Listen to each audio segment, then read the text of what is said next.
Taraflava o David Tua le nei, o lo e whaafonga mai pei le Radio Samoa, tasi lima I watolu a mo, Samoa I manuia lau whaafonga ma lau whaasausaunga.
Ua na o le Radio Samoa se furulima iwa toru a mo e tautuaina o e ilangu ngana fitu aso le vai aso.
fai lele i matupu i anga tete nu olo te o ia le vao ke rupi ia whaanga e tia le lalolangi.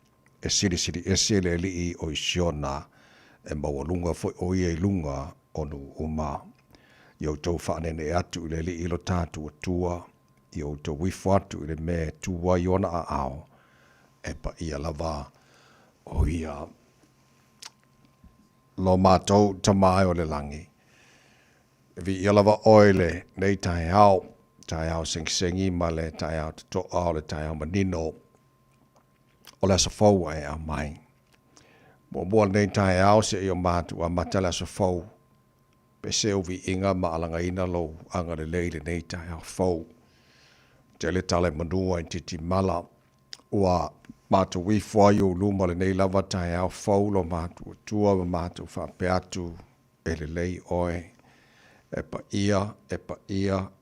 ia lava oe lo mātu tua o le tua e malia i mana o i mele lei malava. O le tua ifo o mai ai o mena e whaia. O e lava o le whaipule o le tua malosi o le tupu o le whaavavau ma le li o le file mū. E tu mauro o lofa, malo wha maoni, malo wanga le lei o o ngata anga o mea malava. O le tupu o tupu e soifua ma le vavau e o le whaavavau. O le tua oe la eide vi ingo le manu le tua oe pulpuru le mātango fi. Ta mawhafte te le lava lau mea lofa lo fau o mātu maua le nei tae au.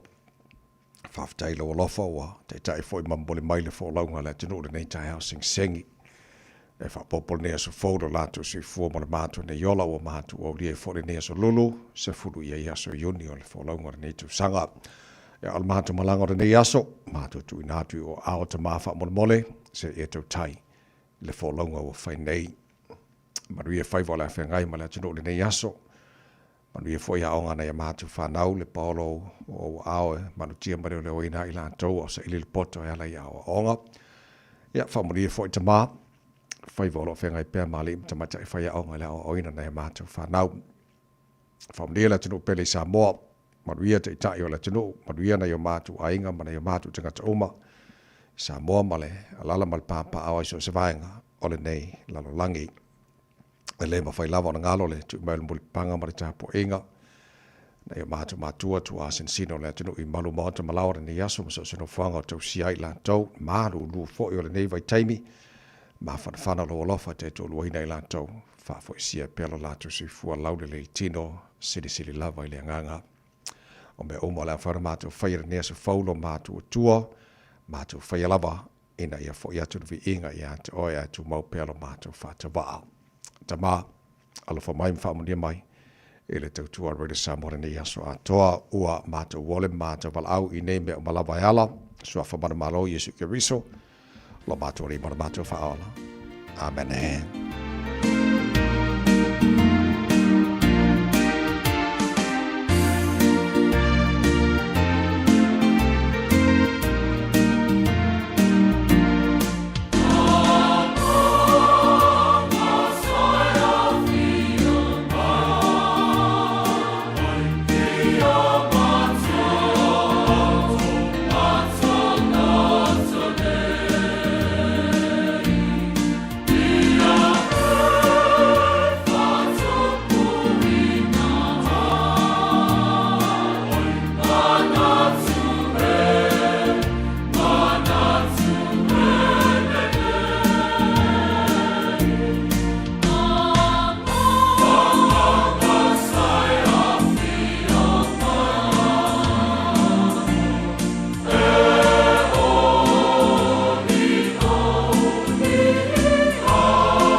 Aganga sae fio mai o le viinga o le tua langina la whai pesele karesia Metodisi mai Hastings le tautua mo oe o Radio Samoa e na ua tatonu ia le tula e ono.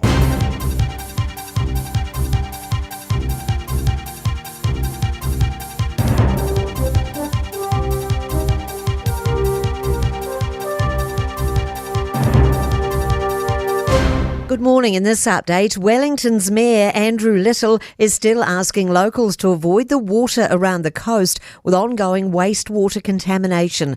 The City Council's lifted its state of emergency, put in place due to large swells, and the capital's coastal residents are cleared to go home. Andrew Little says the heavy swells mean screened but untreated wastewater could be pushed close to shore.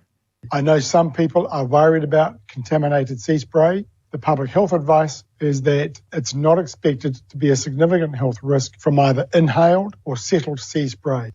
An Auckland politician is questioning why the suburb of Waiuku is getting a disproportionate number of speed cameras. 3 are set to begin operating later this month, bringing the area's total to 8. In comparison, the Wellington region has a total of 6 fixed speed cameras and Dunedin 3. Franklin local board member Gary Holmes says he understands there have been deaths and injuries along those roads. In the 3 or 4 years that cameras have been there, the actual numbers have not changed materially. So I'm left thinking, well, it can only be revenue gathering. It's one of the biggest days of the agricultural calendar, with Field Days opening its gates. Good weather's forecast for the 4-day event at Hamilton's Mystery Creek. National Field Day Society spokesperson Brett Beagley says there are delegations visiting from around the world. The largest agricultural event in the Southern Hemisphere, with over 100,000 people coming through the gates, showing the best of New Zealand agriculture and the best of New Zealand. And NASA's named the astronauts who'll blast off in the next Artemis mission with a view to eventually returning humans to the moon. The crew of 4 will launch on the Orion spacecraft next year. All are men, one a member of the Italian Space Agency. NASA calls the Artemis 3 mission the beginning of the future. I'm Kay Gregory, and that's news. In sport, the White Ferns have claimed a tense 5-wicket win over South Africa in a warm-up game for their T20 World Cup title defence. Chasing 184 to win, New Zealand reached the target with 2 balls to spare. Lords has been handed an unsatisfactory pitch rating for the first cricket test between England and the Black Caps after the hosts sealed a 115-run win inside 4 days of a rain-hit, bowler-dominated match. The Football Ferns and Morocco are locked 0-0 late in their friendly in Spain, and Lulu Son has claimed just her second main draw singles win of 2026. The Kiwi tennis world number 110 has beaten Brit Ella McDonald in the opening round of the WTA Challenger event in the city of Bradford. That's sport. Ua na o le Radio Samoa se furulima iwa toru a mo e tautuaina o e ilaungangana fitua so le vai aso. O bonde tai au malu luona o whaatalofa mo whaafela e whaatulima fo i lewa tele lava ma le mingao te tawai sa mo le tunu pele pa ia ma le mamalo la whaafunga angara nei tai au fau malo lava le sui fua maruia. Whaamalo fo le tunu ia le folau e mua lava vi inga le tātua tua le langi awa tele fo i lona lofa. Ia ma foa le nei se folu to se fo mo matu ma lo se le aso nei wa fa le tua tato te ori holi matato fia yai para tia le anga le le o tato tapa o sili le lagi ia le fo mo melo to se fo mo matu ma lo si matato si le fa ia manu le mala nei tai au e o le maru lo le tau ma fan pele lo fo le tua le o ina lo to se fo mo matu wola lo fo mai lo tato te mai le langi tau tai tata fo lau ne fo ia so matato fo lau le lalo na lo fo tato ia le ne fo aso lulu se fulu ia so you don't tata fo lau le dua fe lo se fulu ma le ono se mai lo fa fo le poro kala me malu le tai au Radio Samoa le fo ngal mal man ta sha vai lo o lo se son mai insini o tato Facebook ma YouTube Radio Samoa sera tasi pantea ma le fo nga pesta al gelo lo sio molto omra nei tavai meni tau tu ina se pai le tula se fulu ele ta nei ma lo se fo mo le tai maru lo ngal mal ia la anga mama foi la sunga le au di ele li sa le le la so no ngai wi nga malulu ia fa kai le tua le watato wa le nei so fo ta lo sa mo la tino tele asa le ya o pe malulu pe ma fana tu ma wa le lo fo le tu e ka ko amen le ya la tino la mai mo la fa fo mai nei fo tai fo le o li mo te ai le tu la ono o le lu tau mo le so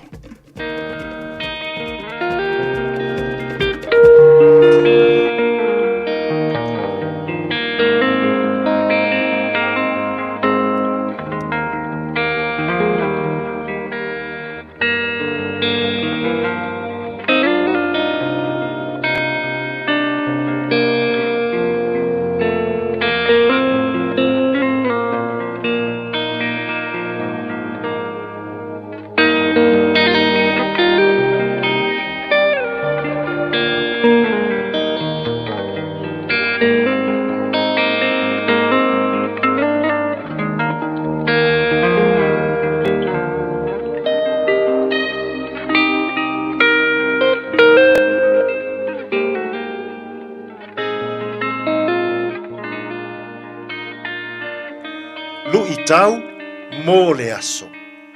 Whaasoa i le tangata mativa. Giving to the poor.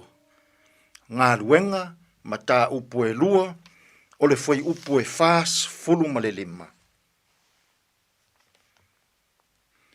Ua whaatau atu fo'i o lātou whanua ma o loa.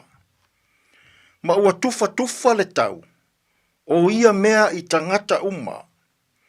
Ua whaatatau i le mativa o le tangata. Whaasoa i le tangata mativa. Giving to the poor. E laua lunga i aoa onga a Yesu. Ia ola fōai le tangata whaatuatua. Ai maise i le tangata vai. Le tangata mativa, ma le tangata fiaola. O sea o nga tāua telefoidea, i e kālesia. Ia ola fōai, mō tangata o loo fia mō o mia le fesosoan. Le tangata mativa, le fafine ua oti la natane, ma le tangata vai. E whaapenale a nganga sai le uruai e kālesia. Ua whaatupula ia le whaitaua o whai o tangata. Ua lo lofi mai i totonu o le uruai e kālesia. Ua whaatau o lātou whanua. Whaatau nisi o a lātou mea tō tino. O tupena mauai, ua fōai i le au apostolo, pōle e kālesia, ma ua whaasoa ele e kālesia, e tusa ma le tūlanga mativa o le tangata. O le mafua anga lena, na vave ai o na tupu maola le uluai e kālesia. Ona o le ao mafola o le toa tele o tangata whaatuatua. O tupe na mauai. Sa whaasoa mō le tangata mativa. Mō le tangata vai. Ma le tangata fiaola. Sa moai. E toa tele nei tangata fiaola. Nei tangata mātitiva. Nei tangata le tango lima, o loo i o tātou au tafa. O loo mo o mia lau whaasoa. O nei tangata nei o loo fia mo o mia lo wanga lelei. Nei tangata nei o loo fia mo o mia lau foai. Nei tangata nei o loo mo o mia lo walofa ma lo wanga lelei. Fai mai leisi muanga ngana whaasamo. E tupu mea avea. Ai le tupu mea tuupea. O le atua malona alofa ia i tātou. E sili a le manuia o le tangata foa. I lo le na te talia. E mana o le atua. Ia i loa e tangata whaatua uma. Ia i loa e Samoa. O na whaasoa mea ua na maua. I nai tangata nei. Nai tangata matitiwa. Nai tangata le taualoa. Nai tangata fiaola. Nai tangata vai. o tangata ia. Na pito isili o na amana ia ele urua i e kalesia. Na mafua ai o na tupu maola le urua i e kalesia. Fao popoina le numera faitau o tangata. E mafua o na oleola faasoa ale urua i e kalesia. O e ua maua mea, ma e mau mea. Ua lato foa i masaili tupe. Ua tuuina i le e kalesia. Fai mai le mori mau. Ua faasoa e le e kalesia. E fua i le tūlanga mativa o le tangata. Samoa i le neifo i aso. O a mea ua o tātou maua. Pe tele pe titi. E fina ngalo le atua. Ia e iloa o na faasoa atu mea ua e maua. I le tangata fiaola, i le tangata mativa, i le tangata vai vai, ma le tangata o loo fia mo o mia lau fesoa soan. Ai a, pe a se i e ola faa soa ia, i le tangata mativa, i le ne yaso. Tātou te tāro. Le atu wai, faa fetai o lau faa soa, e tutusa uma ai tangata uma o le lalolangi. A o maia i mātou. Ia mātou i loa o na whaasoa. Mea ua o mātou maua. I nai tangata o fia mō o mia la mātou fesoa soan. Angale lei mai i tautua ma au nanga a o tangata i le ne yaso. E tonu ma le lei ai mea uma. Lou lava suafa Yesu lo mātou walii ma lo mātou whaaola. Ua mātou tatalo atua i nei. Amene.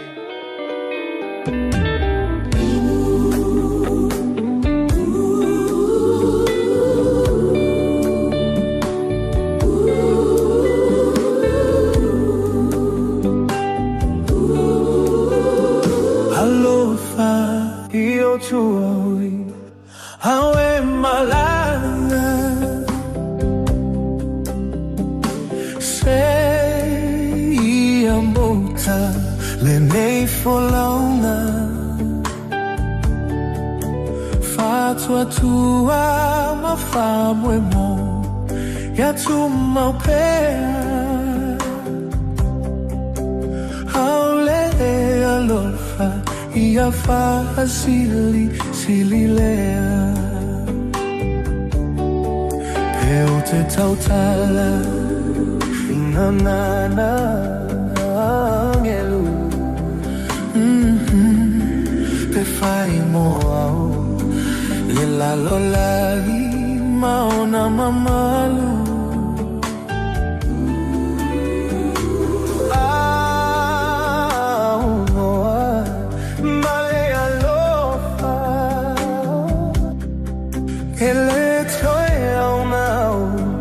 Fofona olo faola. Alofa io suoi, awe malana. Sei amuta le nei folaura. Fatua tua ma famo e ya tu mo pea. Aule alofa ia fa silea.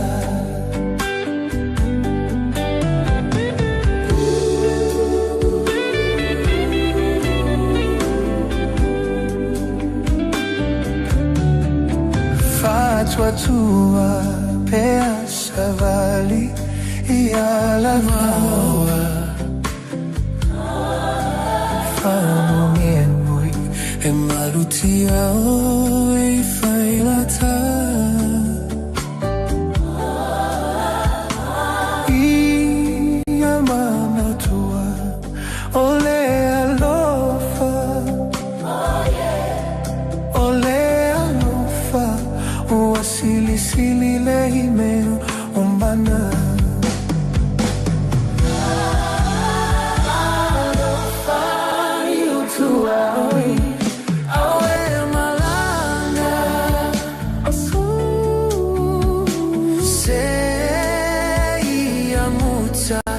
le nei folaunga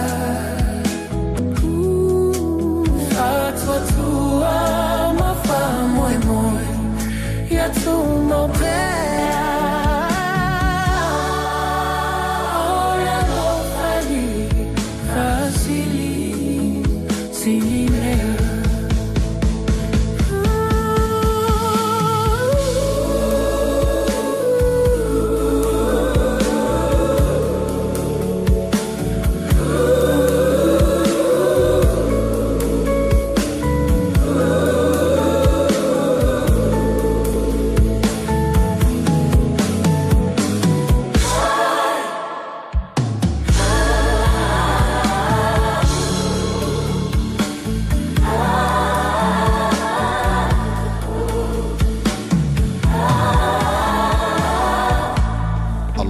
Oi.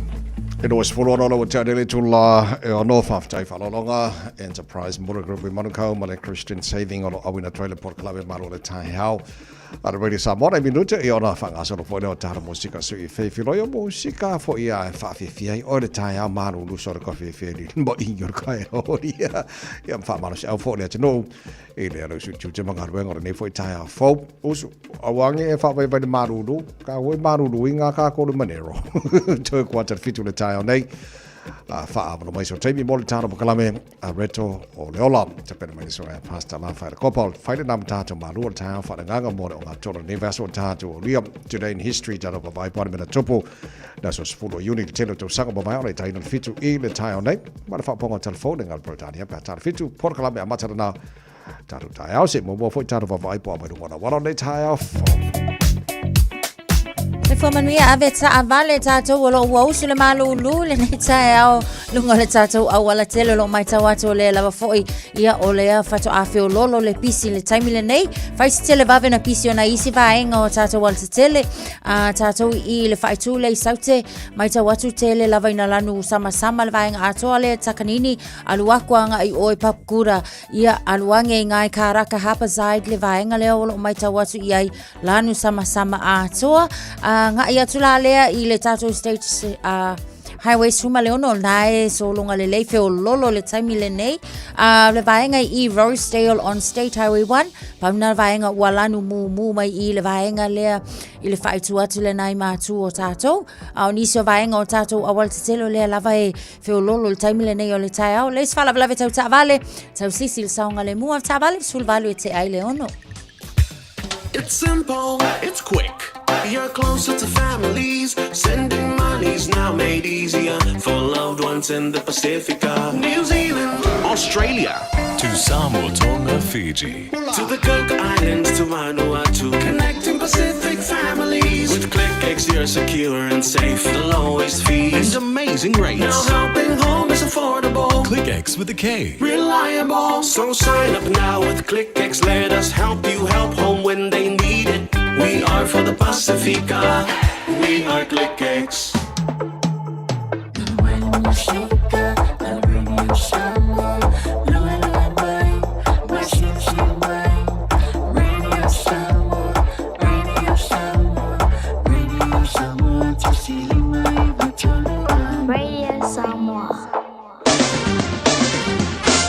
Vainga matara nei le talo le tau.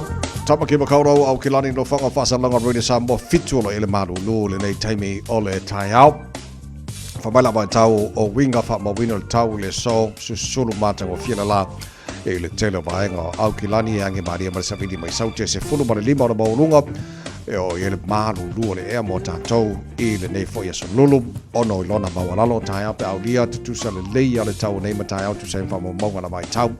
Sulu matanga o fiele lafa pe na foi mana marulu o le marulu nei tu se leia matai as for lima lona maunga o le vainga yo tuatu las for rele o la fasono na awa lang de le tau sulu ono maunga na marulu as for rele pe na foi las tonai fasono na awa lang de le awa foi lang de le sa lang de le so fua ma le so lua le na vayaso o luma na iato Vavai foi numero ele mai la vai tau e loa ele malu le ea sfuru lima nei sfuru lima tai hao as for ele pa lues sfuru ono tu sa las for ele mas to nice sfuru ono Pena foi la sa fiku la sang fua ma le aso lua ma aso lu manai te matua la o le maulalo foi numero o le maru foi na le pe la se fuli ma le kako ya se fulu ngo vengo ko fio lo se fiku a o fio lo ke ya ia ngai vai ngara nga wa mai la mai tau le mo tai fo lo se fulu tele tu la odo Fesala e wili tavita siva sa mo tala ina fa fi fianga rida sa mo nei foi tai a malu lu le tunu anga tu te manga ruenga malo le fa malo los awangi ele usuai le fa pe a sa le pido mori o kaunganga fa mai le kompangia kise ia la nganga malu lu le la fa manga ro kulo pi ele ngi fa manga lo kai fa nga me ya ma lui fa ne aso presele boy Fai ngō fia fo ia na tana Mea e malama i le ngangana Si wafa atatau i winga o upu Fa ali fo i o lauanga nu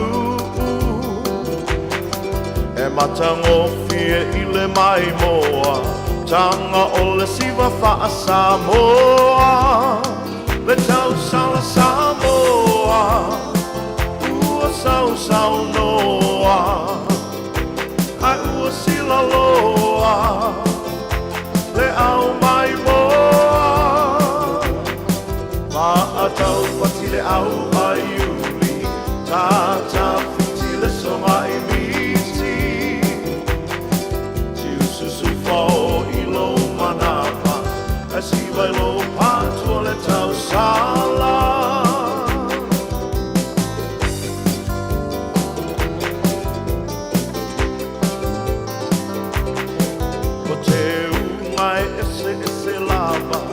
Ia popule tasi pe tau bala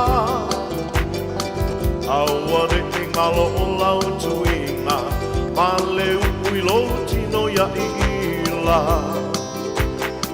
Tosi uli o ala fau Le tau mai nono le lei ia mau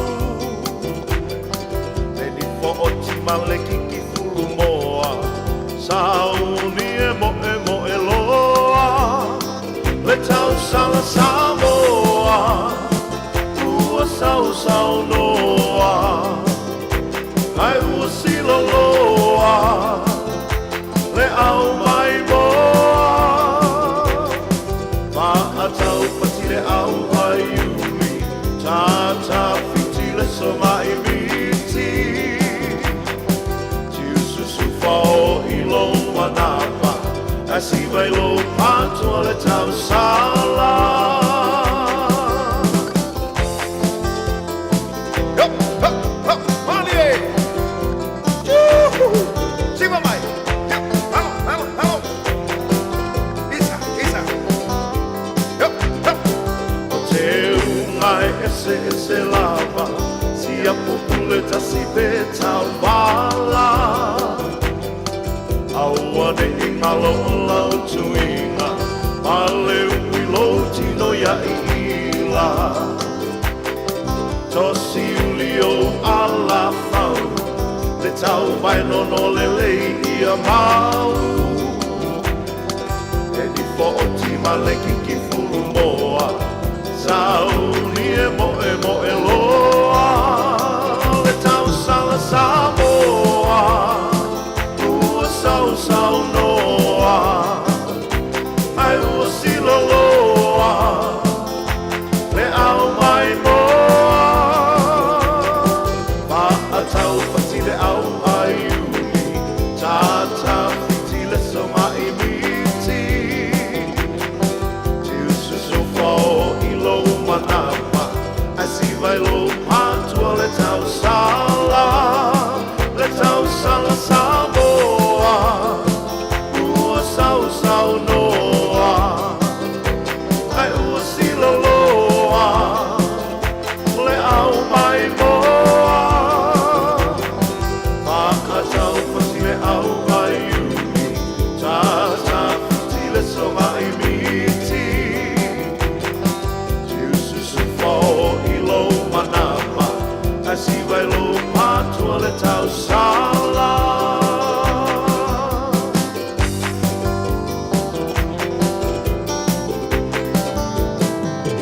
Whawhiwhanga o le tai au na walua se whulu ma le lima le wate ane le tula e ono pe ale tua inga siva Samoa le ia sola ngan man mana tire loi laua sila fia malau mana tua siva Samoa le ia soala na mua e pe foile le e siva le tausala ia pe ia ai ku le vai o le au yuri foile le longa pakua ai mino whainga ngā siva Samoa ia sola ai pe ala kau kirikiro vai kaimingi wale o koe ole koe whaia ia anga whape ai mino langa o le pese ana whatu le teimi o laina pe o laina tāua e foile nā mai ngai le ai pe o swing ole o langa lau tātu iai pe ole toe whatangaina le vai teimi o siva Samoa Sao lele sau noanga. Ia wango kaola e fo ia ka ikau ka kilo a i o le whai ngā lea sa whai ai. Ia siva Samoa i la fo i tausanga ua mawai. Ia e pe e sao ai ina uanga i mai lava fo i taru fōma ua ta whaalongolongo lava fo i taita. Ia e leo toe a whaatangaina lea fo i tūla. Sao ia o swing ana leo langa luka koe ni vai kaimia. I wonder what rationale for lele. Ia wai manga ia la mo ma ko ia la iki. Ko e o ko inga malo matutu. Ama tula la iti mo mia la fo ilele ia le au hina le fo e mai sa tupulanga la iti ina ia mala malama because o le lava tete va ai te mi fo ie tupuai o la lava o faia ni si pat e te tau lava fo ia ona mala malama le ia o onga o le ta wala le nao tala tu fa solo fo la le ia o le onga le la le na mo tupulanga o le fai mai nei vai ta ai sa le wa pe au te lo ie le pese le punia vale fo e fatu ile mangale polyfest ale ele leina na te whanau longo e vai ai uri so ese ko so maro se ai uri lo vero au te lo tanga na lo fali neva taimi siva mana wa Julia ia ku war kau po o te lo por me na le na wai langa siva lo tau po ia awangi ko fa le lave asisi ai le sa ale al tau sala o tau po ma na fo ngai swing on neva taimi Malo Wellington, malo si fo manuia se fa tala fo mo ta po kala me pa anga le wo fa fe mai fa tala fo mal tala po kala me nei ta fo malo la si fo manuia fa taile fa tala fo mai o lo to fa fe lo ai male fa malo si au mal nei ta io mo fo fa si nga malo se lo fa nga ruanga se tu tu le tu ni ka malo du vai ala ko wi fo mo ko pulo i malo ke fa malo si fo we ki ya fa tala fo malo le tu la pa au lo mo Wellington o te lo nai tala na ma wal ta po kala me o lo tau fiolo lo mai le tulanga sa ye le a faina foi ia mana telo ngalu tele sa fa ti ni so vai nga tu mata fanga o lo mo ola o sa no foi le sunga le meia ya Andrew Little ia mai ia fa la wi lo o la ua ma fai ona to FSA ia le tapu sa ia foi le mo ila to ia sa fa to ina foi ina ia evacuate but o tulanga le o le utangia lava foi ila to ai e wi lava foi la ina o le fa pe wa tatala le sa le foi le sa ia o ma fai ona to foi mai tangata ia sa evacuate malanga ese mai o lato fale le la fai into fo mai pat o lo ia lava pe la pta inga mo le tulanga fo ile i offshore spo o matafanga ia mai so tulanga taula lata le sami ona la lava o mai tawina lo wa lava fo ia ma la ia nei ngalu la si ile time le nei ai pe fo on tato lausi la fia fo o Wellington e piko silang fai mai o Wellington nge piko silang makangi e la lava ale le sai ir ka mai malai va ale na fia Wellington le nga ma ko malu le ia fainga savili ai fa fetai fo ilea e tupul fa la vela velo ia ini pase se fo ia tonu le valele so o la lana anga ia tu le officer fui mu ma la tu ta fia fo ia ma mauti no fainga luenga o amakang ma o si ai au ka fo se valele le ka ma fuli fa fetai ma fuli angele ia ini si tonu but o tulanga ia fo ile mai tawinai e la lava sa ma lo si lava fo il matangi ia mai se lolo wa le ngatai fali i Wellington ia ai fa fetai o la lava fo ia wa matan to fia mali mai fo le nei tai te lo te le lima na fe tu sai mali potina ma wa fo le tamile le na avesina ia le state of emergency le na ia le mo Wellington so le la wa ia o lo ia pe na lapta inga mai le pulendo Andrew Little ia le leile si le pe ma va mai sa tanto le la i va nga ia sa ia lapta inga la son nafi and also le situlang o lo titila o le vai swavai swavai e vai ngai ona fai nai so o lo e pele vai ngfole le mane pe fa puna pele vai mo temi nei ia se mai pe ia nei fotuanga ma vai ngolo confirm mai wa anto tore nei ia le ale sala ide saunga le mu mare awone ia fia I tulang fa pe jono nei vanga na le olo o fotuai nei so mo tato Wellington ma se lava nei pitono ia sa sirana fatia fo I ngaro marolosi da son nafi ia tulanga na man update la mai vi ia le fo le tu e mane fo ia siaki fo ile le pe fa pe la ta pena fa inga malanga masani siaki wasa ia fo ia awala ia sa ta punia na nafi ia e mane ia la vale siaki mo mo le fa ta no inga fo fanga las sa le sa ta no pokala na nafi e se tasio sui o le ua la vea I le lisi o candidates o Labour Party mo le whainga palota I le aso fitu o November tu sangara nei. Titulo atu o lo o ia ile vaenga o toe ilo ina review e tauna whai pe na sa o le process ma le tulanga na whaia. Naidu o le I whaiala na final decision e tu ulon swafa as a candidate mo le Labour Party o le tawa so enga le na ia mautino le ia la sa faatino ina foi ia tulanga tsa ona ia awa afa ape o ia se nga I se isi o ai mai selva foi I le tule tau tono le palmene alue ma ave o ia se tangata foi le I as a politician ia le kaimi faatulanga tsa ona fa ai loa ia ona ave ese mai le ma amata ona ave ese mai ni so ngalwenga ai mai selva foi o vaenga ia tau communications tono le mtanga luenga leo o le sunga ya Rakesh Naidu o ia le sa fa ululu ia pe manager I le vaenga tau Pasifika mama o li tono lava mtanga luenga leo o le puipuinga awange ia ngi fa mkalanga I liki mai mtanga luenga leo e aluanga o le Labour o le masalo salonga lava lena o le o lo wa kama fai lava foi ia le mtanga luenga leo e tau ona fai le suenga o nga ia awange I ia sa ve atu vai lua o le manatu ia afa apelo o le a e ngai o ia ele ko kaunga ko access pe ia so sila fia I famsalanga ma me confidential matters I tono mtanga luenga leo pela o leo o fa tau uina le suenga pe nga sa o le lei ona fa tau uina but e nga fo mo tanga tala utele e mai se o le mtanga luenga leo ina ia toe fa manatu ai ia lo se tulanga fa pe o ta pena ia se isi e kakawala o nga uia fo ilele ia la to fo ala wa umona fa ta atitia mo taimi fa tulanga ina ia pui lava fo ile integrity o tangata sa ito tasi mai se mtanga lwe so ole iloilonga po le review ai been involved as a senior police leader in the on famtalanga for lele sa mafai ona fa so il parti lo we nei ya bani sia la baba nga tau na ilo no foi lele ina ya wona ese vai nga fa ina ilo na tofi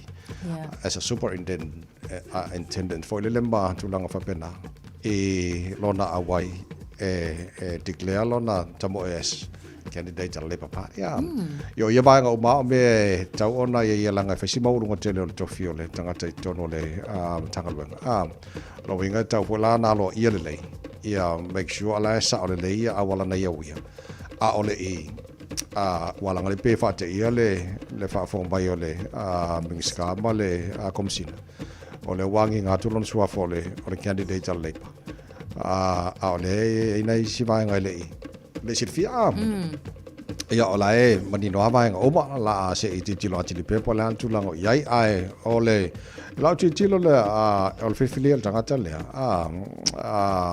the Labour Party kele la ka va o tanga fo le tele o ni se va nga ya fu aku le pe les fu koru ele le pa o la ko candidates le na mai tele la tilo le Labour fo le tanga tai lona silfia ma le ma se la fo o lo sota inga ma oli ia mai si va nga ia ole tulanga na iai ole fa unga council au kilani le o fai mo fale tulanga fale foi ole ua mai le green light la titi ni se fai unga na tano ia le pule no uma hanga councillors ele tulanga ia fai o fale foi le tau na lata I vaenga ino fo afi ya mai se vai e tonu taulanga o kilani ina ua toe whaititia mai ia le mana o ngā foile le malo le sa talia ina ai le toe whawina o whale mai le 2 miliona le sa e leo whala ititia mai le tasi te si male wha e lua la options ia o lo o tau ngā lulu e nei ia le Auckland Council ina ia mawhai o ngā maua whale mō tangata foile nei mai taimi o lato option mua le whai leo whale maua lulunga ka mafu i e alu lunga i ka i within e whai ala whale ngā i te tono le se fulu kilomita foile mai te tono le taulanga au tui au kilani. O leisi ala tau option o leo lo o waiai. Ma o pei fōlinga mai o leo o maa fuli ai. O le a whaia pēr ia whale ia. Fo ngā whale mawalulunga ia. I totono vaenga o le taulanga fo ila lea taulanga au tū. Ia le ngatanga. E o ai a taftafa o vaenga ia wheo ai pasi ma trains. O le a longa winga, o le a kako va ia ngi fo ngā whale ina i vaenga nā. O lea la wala a whaasolo ngei la le lako consultation. Usa o lewa au mai le malo e mua la ona tilo ia le council. Ma whaia la lato feedback po fea kongu lawa foi o le a ngai iai. Ia a lola le council i o ngā au mai lola le proposal i le public o lona winga. Tātou lava la ai mai sa i tātou o leo le a lala i vaenga ia o le a iei whale ia.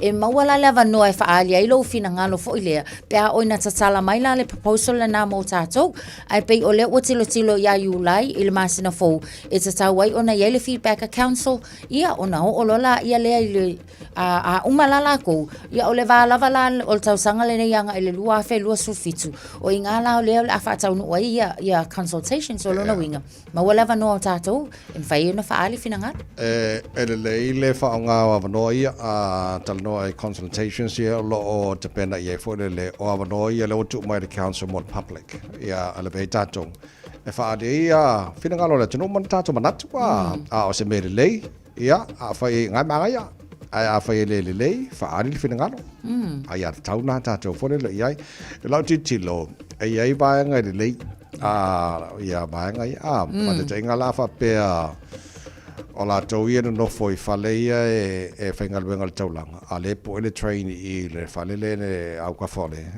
o le station ia longa winga ngā le osa kua e whafo po le train aru ngaluenga ma ngā wako e fo mai po le train ko e wo fale o lona leilanga a palasi mai la ia kako ia pe afa pe fa nga nisho tātou ia ko inga fa fa apartments yeah ia no winga la wa ku inga fa la ko nga yes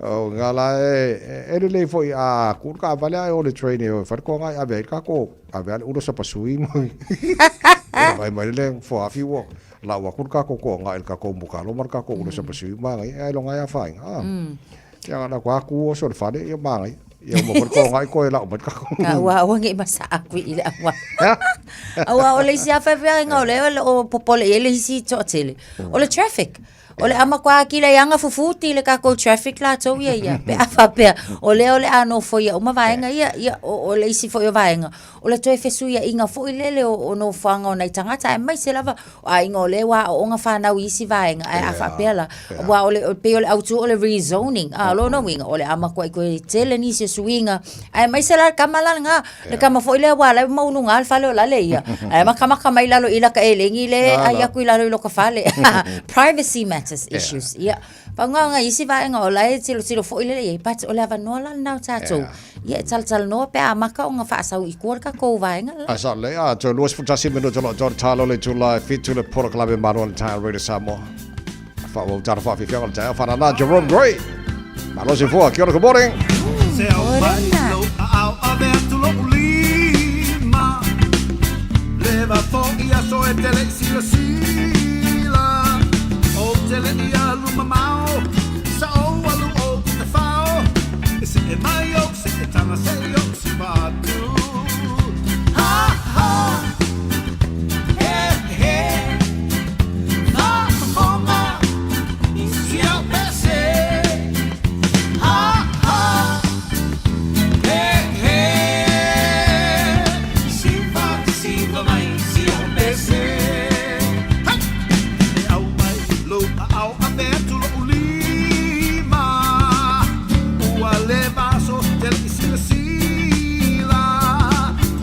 ia luma mau sa o alu o te fao se e mai o se e tata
isi au pese. Ha ha. Hey hey. Siva siva mai isi au pese. Ha ha. Hey hey. Fa fonga isi au pese. Ha ha. Hey hey. Siva siva mai isi au pese. Talofa Samoa o Jerome Gray le nei. Pe o e ti e lau ta vale po e whaafonga mai I lo maota. Ia tu pele ni lo lau leitio le 15 a mo. Radio Samoa, numera tasi I New Zealand. Samoa, on sale now at Qantas. Fly direct from Auckland to Apia and reconnect with your loved ones for less. Book now at qantas.com or with your preferred travel agent. Hurry, sail in Sunday, April 26. Terms and conditions apply. O le Casa Beds and Appliances, o le tali o manaonga, I o loa e whaatotonga I lo mauta, ini tau le lei, toi ananga tā, e mawai moenga ngā o si tutona New Zealand, whaapea se tino fōa le potumalo lo, laulau ai manafoa, TV, la au pese, usa aisa, masini tā lava lava, telefoni fe aviai, maisi. A whiu ane loa I le whawhituwha Great North Road o tau, po le tolo fituiva Great North Road I Henderson, le Casa Beds and Appliances, telefoni ovalu se lau, lua lua lua, 555, ovalu se lau, lua lua lua, 555. O e si la fia mea e whaatino e mawhaiona e umia I so fale motu le lumanai. A whai fo I so fale motu, o e si la fia mawhaiona whaatino ni isi o fuafuanga, e whaonga aire equity o lo fale. A wane e misiere por kalame, o le malu I fale, ia fiafi o sururu ta itasi le se fulu e te aile whaa. O le a e si la fia ai au wala e mawhaiona e umia se fale motu le lumanai, ma au wala e whaonga aile equity o lo fale motu, e whaata waise isi o fale, le por kalame o le malu I fale, ia fiafi o sururu wa yaso ta itasi, se fulu e te aile whaa. O whea te lua oi ai. Ma te o e awele sue ngā tau whale a mā aroha, o umana whailau siaki. Le ai, o le mā le nei, e la I titi tele. E le au toi whape nā mā, wa pa u I lalo le tausanga I le 5 o oi le nā, ma oi fo I pā. O le tau sanga a mata mo le suisuenga o le kānesa o le tau whale o leo ua 5.5. E 5.5 pe 5.5 loa o tau sanga ona la fo ato loa lea o mea whai fua hai lau suisuenga. E tai lua tau sanga mawhai, se I atoa lau 7.5 tau sanga. Wha mole mole, whai moi mātou. O le a lafo mai I le meli. Radio Samoa, tasi 5.5 a mo. Nei vaenga o lea ua lanu mumu lunga o tātou awala ave ta avale Westing Road in Mangere, Whaisi Pisi, northbound Le Vale now Kirkbrick Road and George Ball Memorial Drive I le taimi le nei. So whaila na whua matana i delays a nga iane le vaenga fo ile a nga iane le malai valele. Leisi vaenga o le maita watu Whaisi Pisi on the North Shore, maita watu city-bound traffic mangina e Takapuna, Akoranga and Eastman Road. Bauna nei vaenga o le ua mata fo ina maita watu ua Pisi, ia ona whaso solo atuaila ia le nisi vaenga na o le mul taimi le nei Rosedale and Sunnyside. Ang iane ilunga o le tātou au wala lau papa le taimi le nei. O isi vaenga o le lanu sa sama uma ilunga la wala lona winga whiololo le traffic. Le aise ta avale o maita watu I aise wha le tonu. Tau tuana tau sisi le saunga le muto e sulfa minute o natale o le fitu. Thank you for choosing ClickX. Hey, did you know that sending money home to family and friends if the ali ClickX? By Australia, fa New Zealand, to pay for my mo ai. Upolo sa baki manono ang polima isamo na. It's simple with 4 easy steps. Find more via ClickX. Sign up now or log on. Select samo mao milisen. Ainga will receive in no time. But don't forget safe and secure. Saunga lemu oila utautua. KLICKEX. Oh oh oh oh. Au nga fa atua tuaina.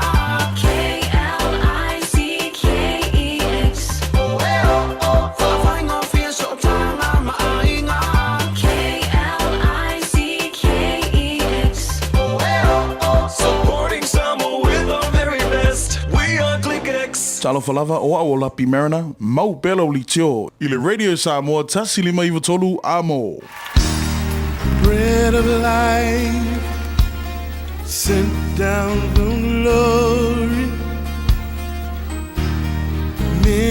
think you were on earth, a holy king, a carpenter,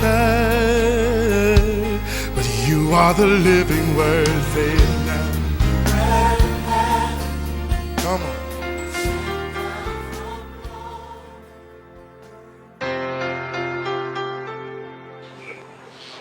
Talofa tātou tinu o, ile nei fo yaso ile lofo le tua, ma tātou por kalame o le areto le ola, ma lo le soifua manuia.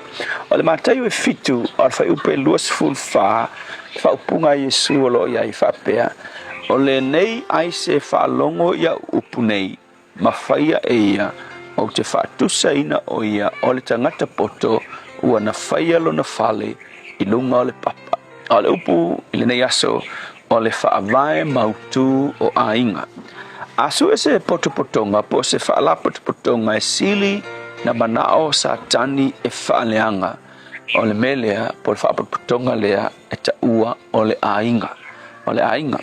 O satani, ia ile amatanga lava, ke wa aiku spaia, nga mua lava attack fo I satani, ia le urua I ainga, na whaia le atua, o a tamu ma eva, ia sau fo I satani, o so whaila ainga, lea ngā whainga ai, ia le urua I tangata, po le urua I ainga.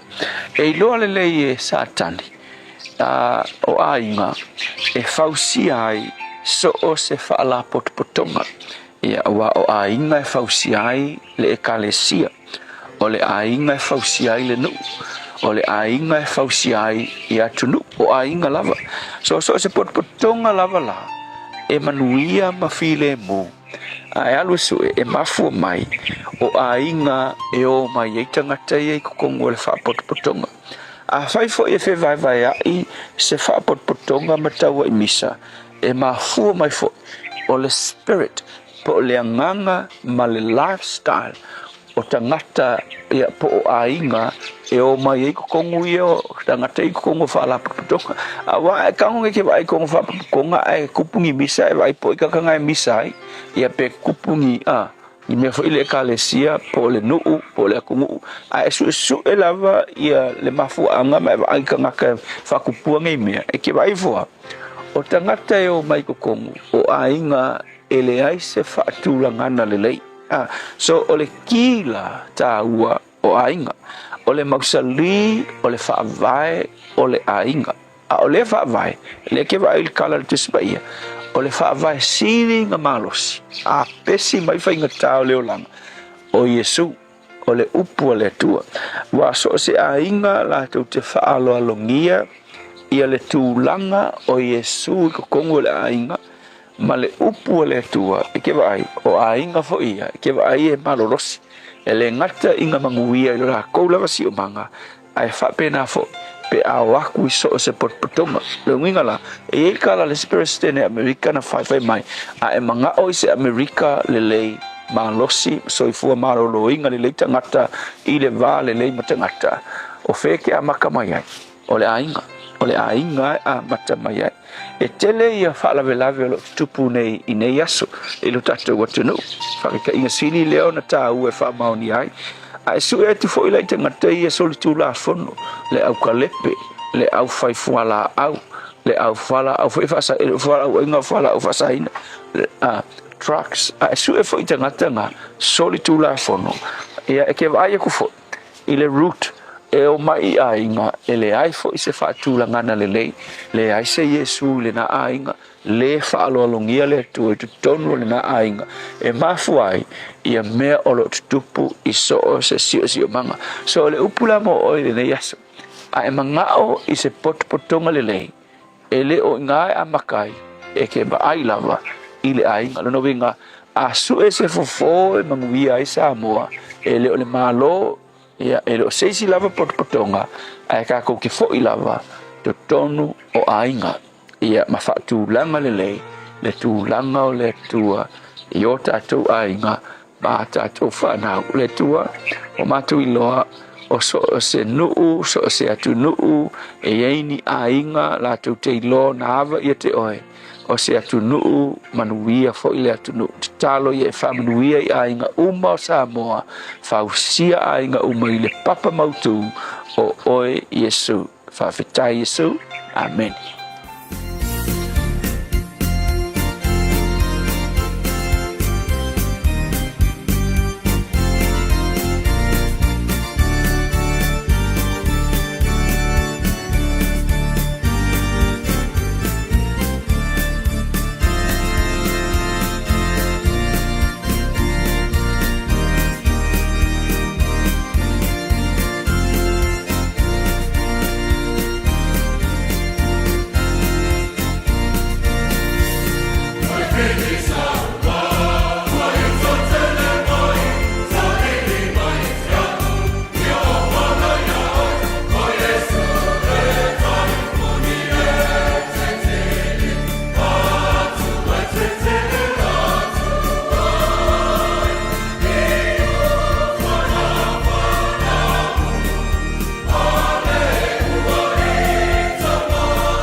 le fili sawa fa mai ai le porkalame areto o le olo nei foi tai fo mo le onga tono verso o tantu yai no o tolu mo le afa minuto lo to ta le tu la fitu o la so se fulo union i mena tupure nei aso tau sanga mo vai Ko sanga te si iwa valu ono, ta si valu ono, o le isi le nei o maunga mu i te tonu o New Zealand na whape nā o nā tu lai mai o se whaalawe lawe ili nā fo i aso, ma e toa se lau dua se fulu i lātou na malili wai o i lātou umalawa nei o tangata Māori.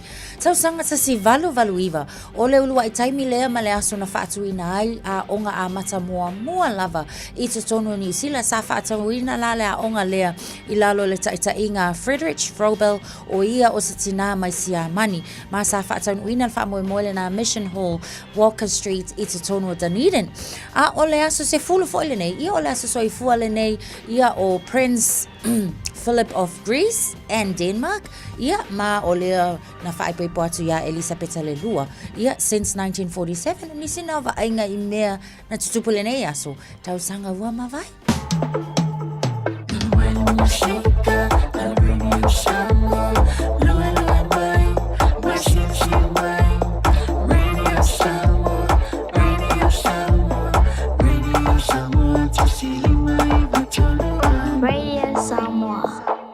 You've got ambition, goals, things you want to build. We back you in making them real. With teaching that's hands-on and personal. And lecturers who know your name and push you to be your best. With support that understands your journey and backs your next step. A campus where your culture matters and where we stand with you. You bring the drive, we back you with everything you need to succeed. At Unitech, we back you. Apply now at unitech.ac.nz. O mo mia ni ngaluenga whai I lo whali. O le living space o lau company if so soani I le whale leo maota malawa. Amana o mia se papui pui, carport, canopy, be wha faulau heat pump, whaisau deck, whaaka peta lo whale. Whaapsota I mai I le living space. Via 4 quotes, mau le so soani I le finance, e le ai se deposit. Vili mai loa le living space, I le o valu se lau, 5 whaono, 5 valu wha. O valu se lau, 5 whaono, 5 valu wha. Le Shine Dental, lau whale wha inifo wha moemoeina. Lātou te whaia fōwha te alanoa ngō unifo, ia so lulu tai tasi. Tele e wala me whai ona tutongi ai lau tong fitinga. A whio mai loa I le 5 Great South Road Manukau, Bevili mai le 2 ono onu wha, 2 ono onu wha. Mo le Shine Dental, e ia inga whapitoa. O mana o mie o e pose isi lo a inga se fisoso ani tau whi malanga inga mo New Zealand. Imata au pue peo le vaita mai no whanau po ngaluenga. A whaia lau tali o le ioi, wala au loa Ken Fernieho o le Fern Immigration Services. E iaila na laisene, ma o silia ma le se 5 tau sanga hola na tau tua. E toa tele tangata o fisoso ani iai Ken, imata au putau whi malanga inga. E awhi ai imata upuna o atu le tribunal, ma apili le minister. Tanga iana e le Facebook, ma le upenga te whailangi I molimau. Mo nisi whamtalanga, wala au mai le Fern Immigration Services. O luatasi, tasi lima tasi, o lima. Baby, lomasi! Hey! Oh!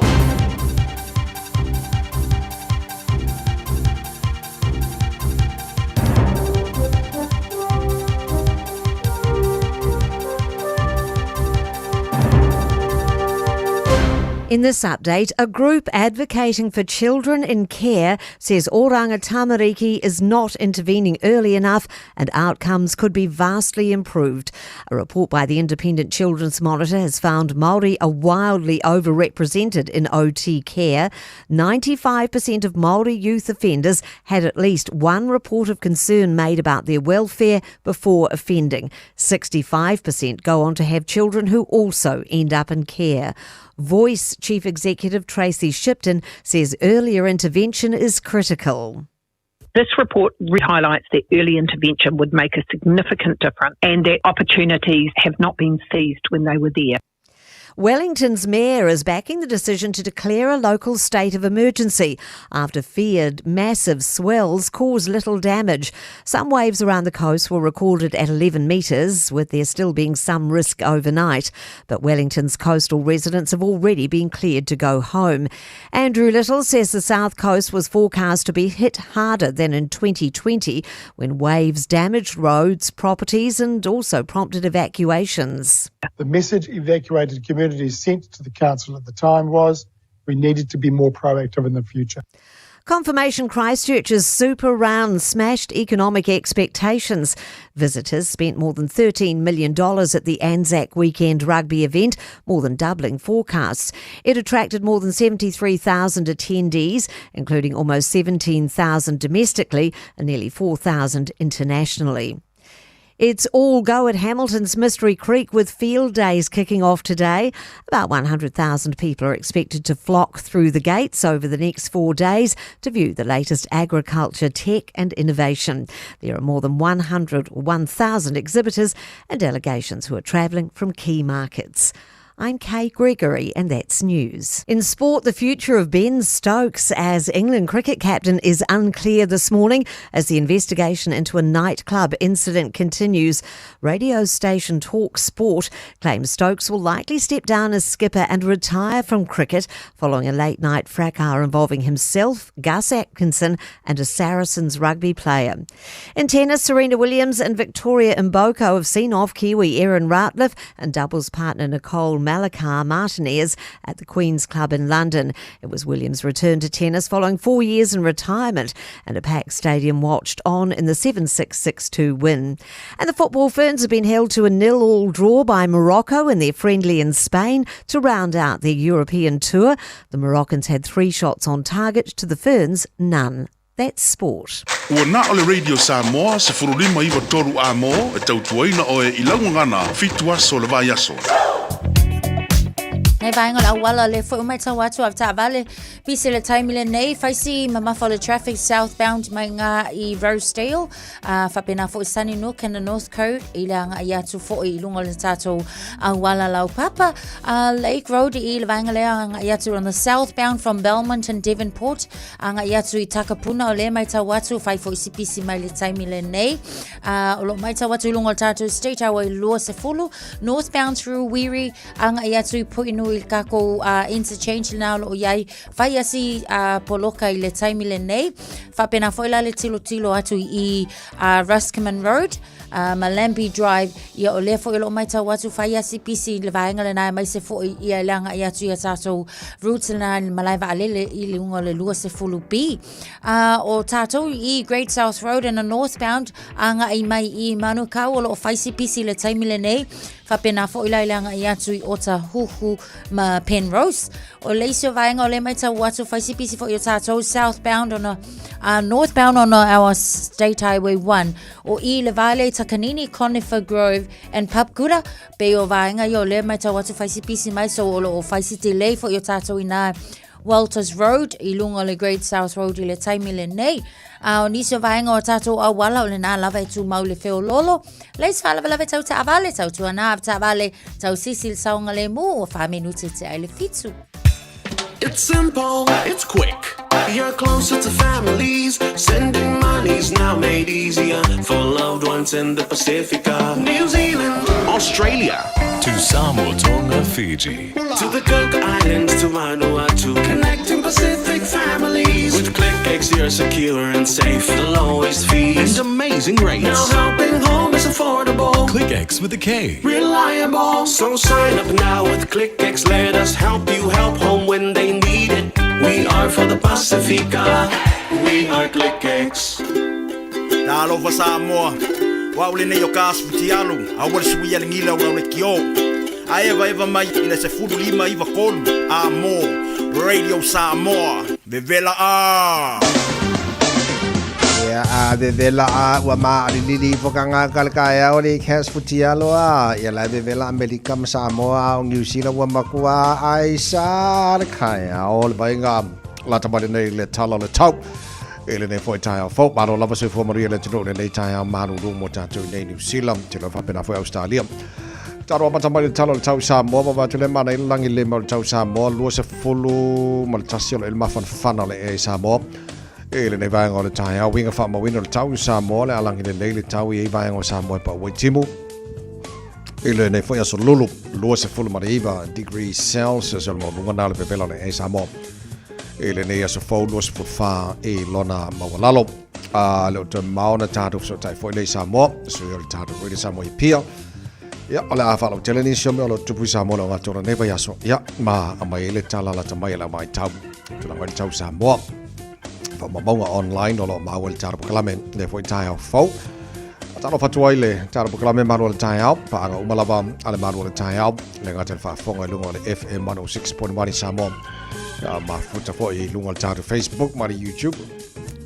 ma futa mai America Samoa fa pena foi Samoa ma lo la versi fo moria le foi tai au fo se mal talo tau toro New Zealand nei e le vava atu telo vai ngora motu ma saute fa talo fatu nei tai au langi de leil tau Westports fu lima mo ngora malu lu langi de leil Wanakas fu mo ngora malu lu fu toro mo ngora malu lu timaru la langi de leil tau na we vai ngora motu ma saute langi de leil tau Queenstown se fu mo ngora malu lu le so langi de leil tau Oamaru Spul far mo ngor malu lu Nelson lang de lei tau spul far mo ngor malu lu fa so lang de lei for de tau kai Cora spul lima mo ngor malu lu le so Invercar ko la fa so na awa ya le tau le so spul far mo ngor malu lu Greymouth lang de lei spul far mo ngor malu lu te lo ba ngor Alexandra lang de lei tau le so pu awa ni so tami hi va mo ngor malu lu lang de lei le tau Blenheim spul lima mo ngor malu lu le so Dunedin solo fa na lang le tau mo to le soya nge mari marsa vidi mai sifo spul fa na malu ngal malu fa ma wina mo ne fo yaso male ayo kara stete malu la verso fo mo real nei tai au lang le tau mo to pu o ni so taimi spul lima mo ngal malu fa ma wina mo kala stete ne yaso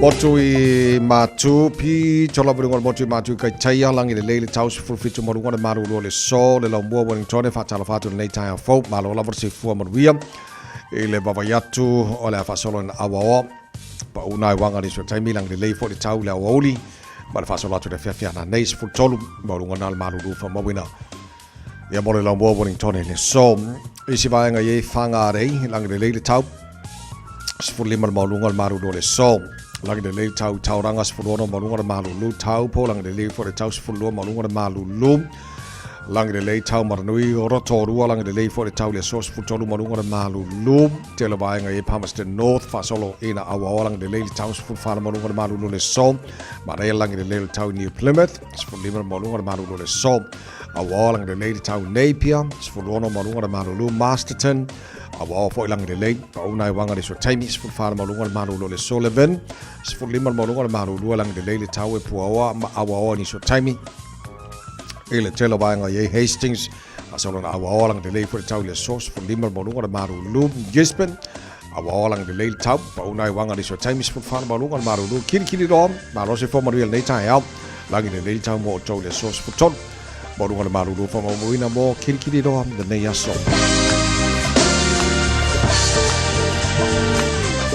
Sama ki makau au kilani no fanga fasa lango radio Samoa ono lo ile malu lu ne time le tai au au tu mau na pong sa pe fa for ne time le tai au ko bala bai tau susulu mata ngo fila la telo bai ngo au kilani ile ne yaso nge mari mar sabidi mai sautes for limal mo lu ngor malu lu fa mo wina mo au kilani ile ne yaso tai au pe au dia tu sale le ya le tau ne ma tai au spul lima fo mo lu ngor malu lu fa mo wina lo ngol tau le so ma malu lu tu sale le ma tai au wai ga yo tu las for raile au lang de lei awa fo lang de leila sto nai fa solo ven awa lang de leila sa aso fo mala so lora na va yaso la fa so fo ina lang de lei ia le tau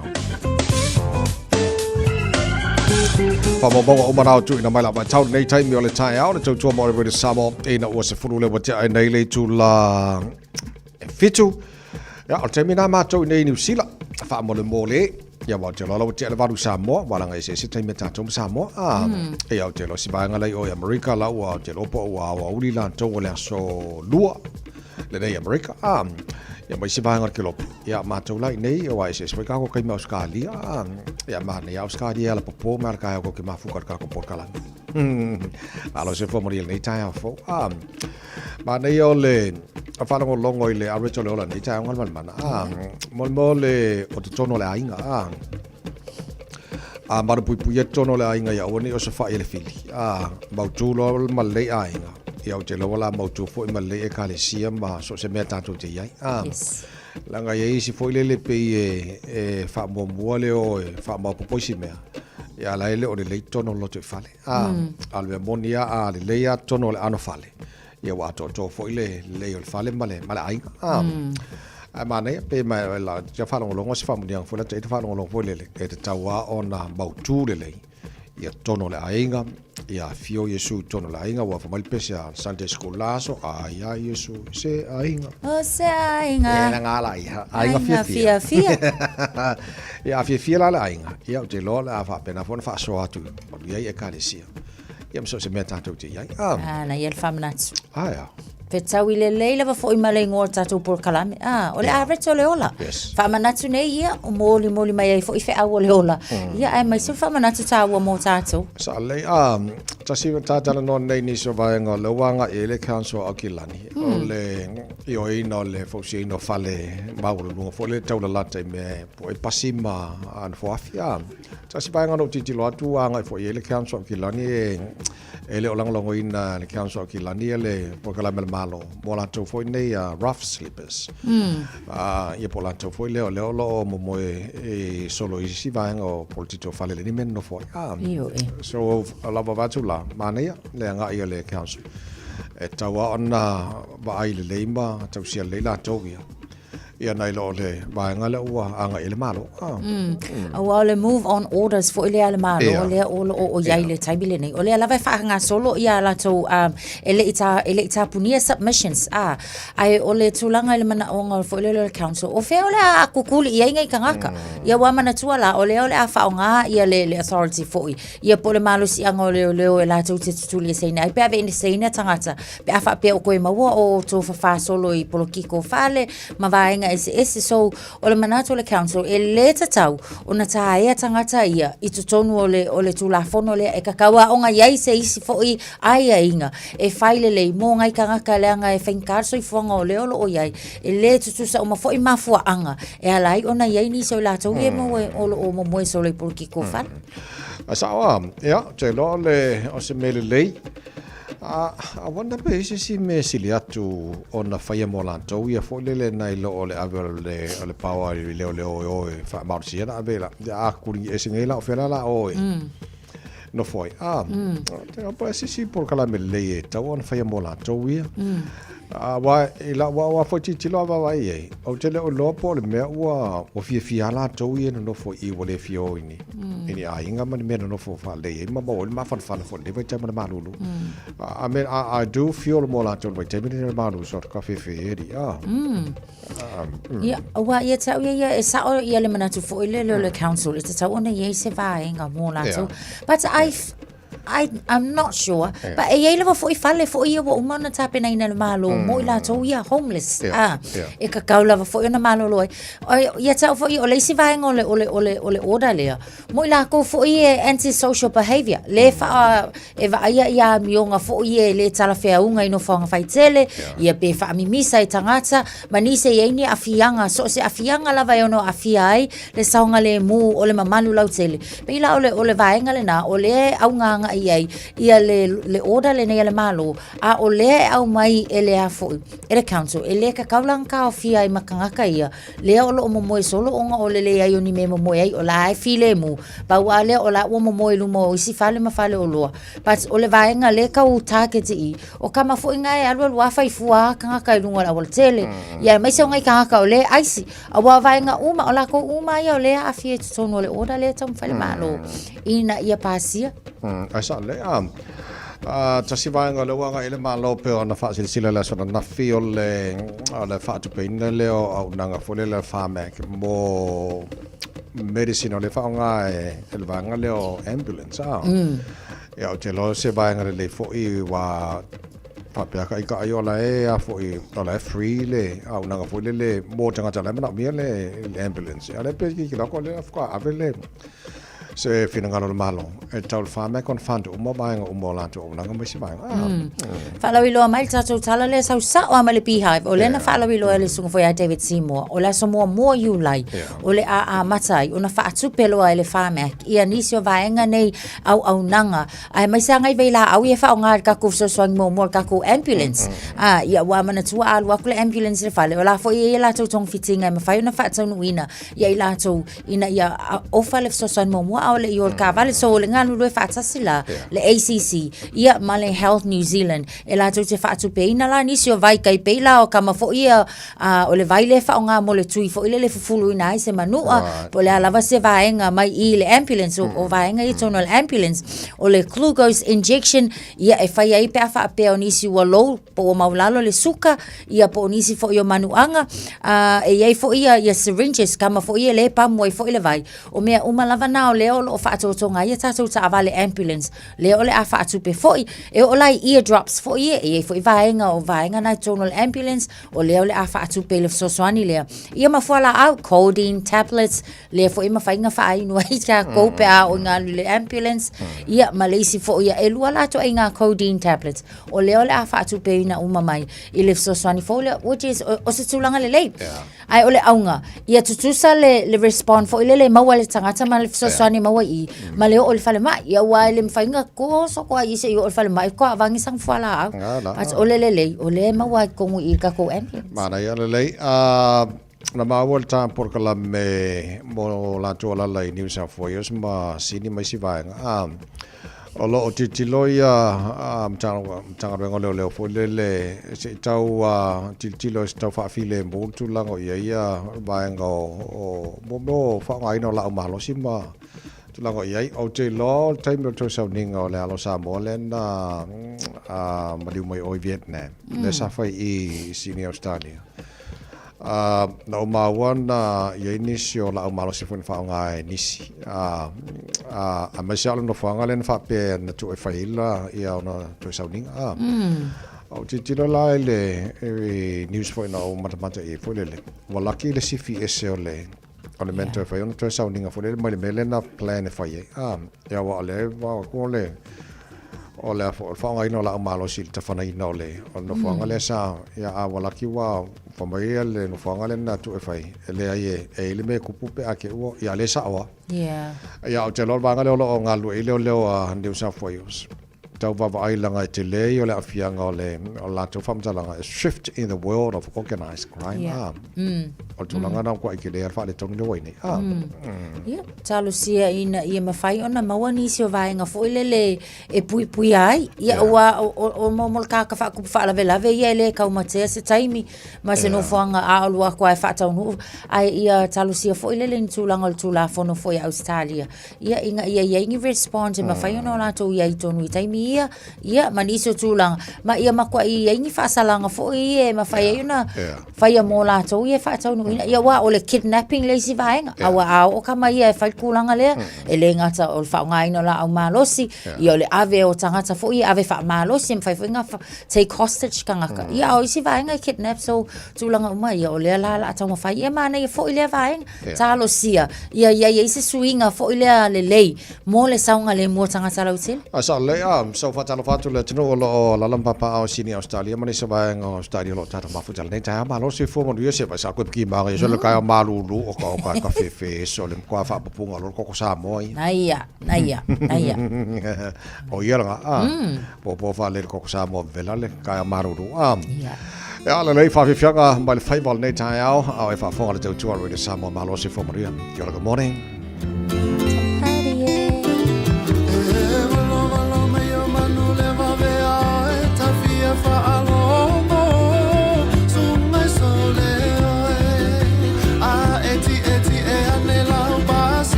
Su etu pela utau ni mai ole alo fa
Talafalava, I'm Annie Politiwatua, and you're with Radio Samoa 1593 AM. Just think a minute. It could change everything.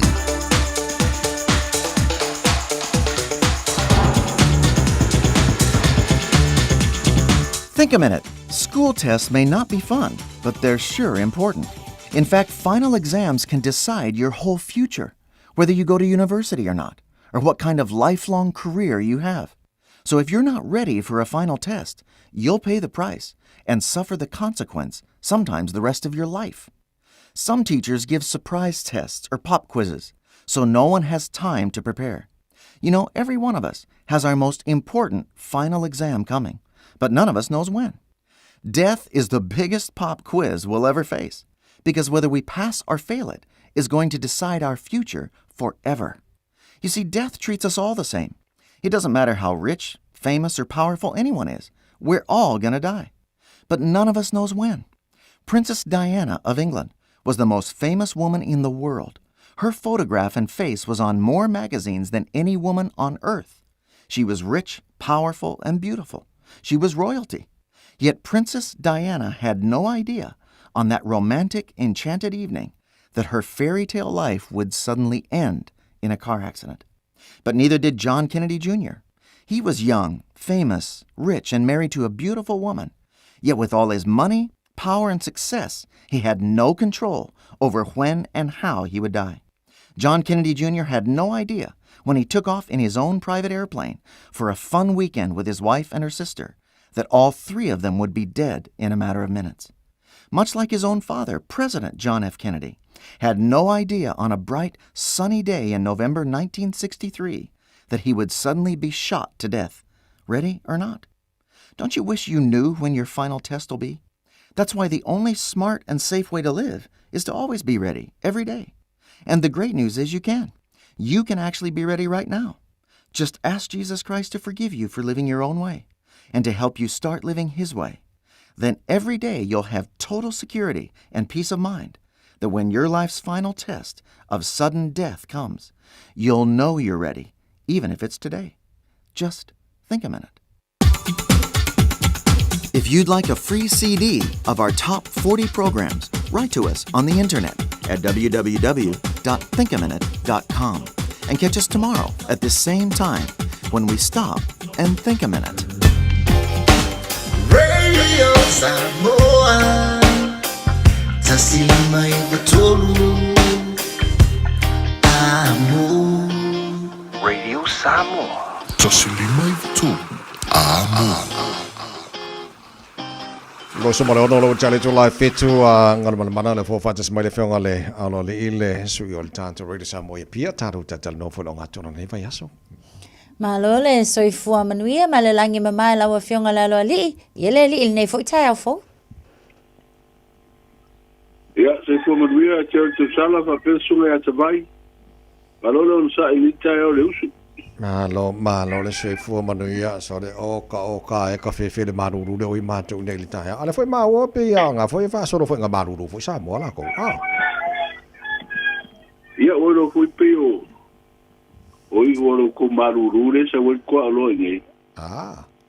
Ya, sa wora ia le mo se ma ko maruru ia fulu ia la ia mfeka le fa solo akko. Ya. Ale ai ingu ia whala au ia kui o le kale ma. Ma ingu ma vai kale. Ia, me fa pena. O le kaunga le ia i maruruna o tua roa. Pe vo ngā maru ia pia a ko mai le kua roa nei pe masani o kou kingo le. Ia. E re ila le kua roa nei. Asa le, ia. Ia makoa kui ngā, ia makoa kare kongo e marurunga e uko. Ala. Malo waftai a ngan mana la tātou a matamai wawa ia tu le mātango fia tele fo i o le tulanga nei sauninga fo i mo le talaina o le no whanga au tu o le vainga whao whael fast i nai mone noa. Ia, ku mua ia mulu na stona i le tene. O keri a mesiana i o malanga ia sa malanga mai whako sui fo i o matawhale Amerika, Australia, New Zealand. Ia sa malanga Amerika Samoa, ia, le sa malanga mai e mori mai fo i o lato sa whanga o se leni so sani fo i lato ngā ruanga le vāng whau. Ia, me se leu msanga le lato mauta, ia, me se la. O le mauta leo a vea mano whanga tu tono le vāng whau. O le tele i o lona talanga, tabal? Ia.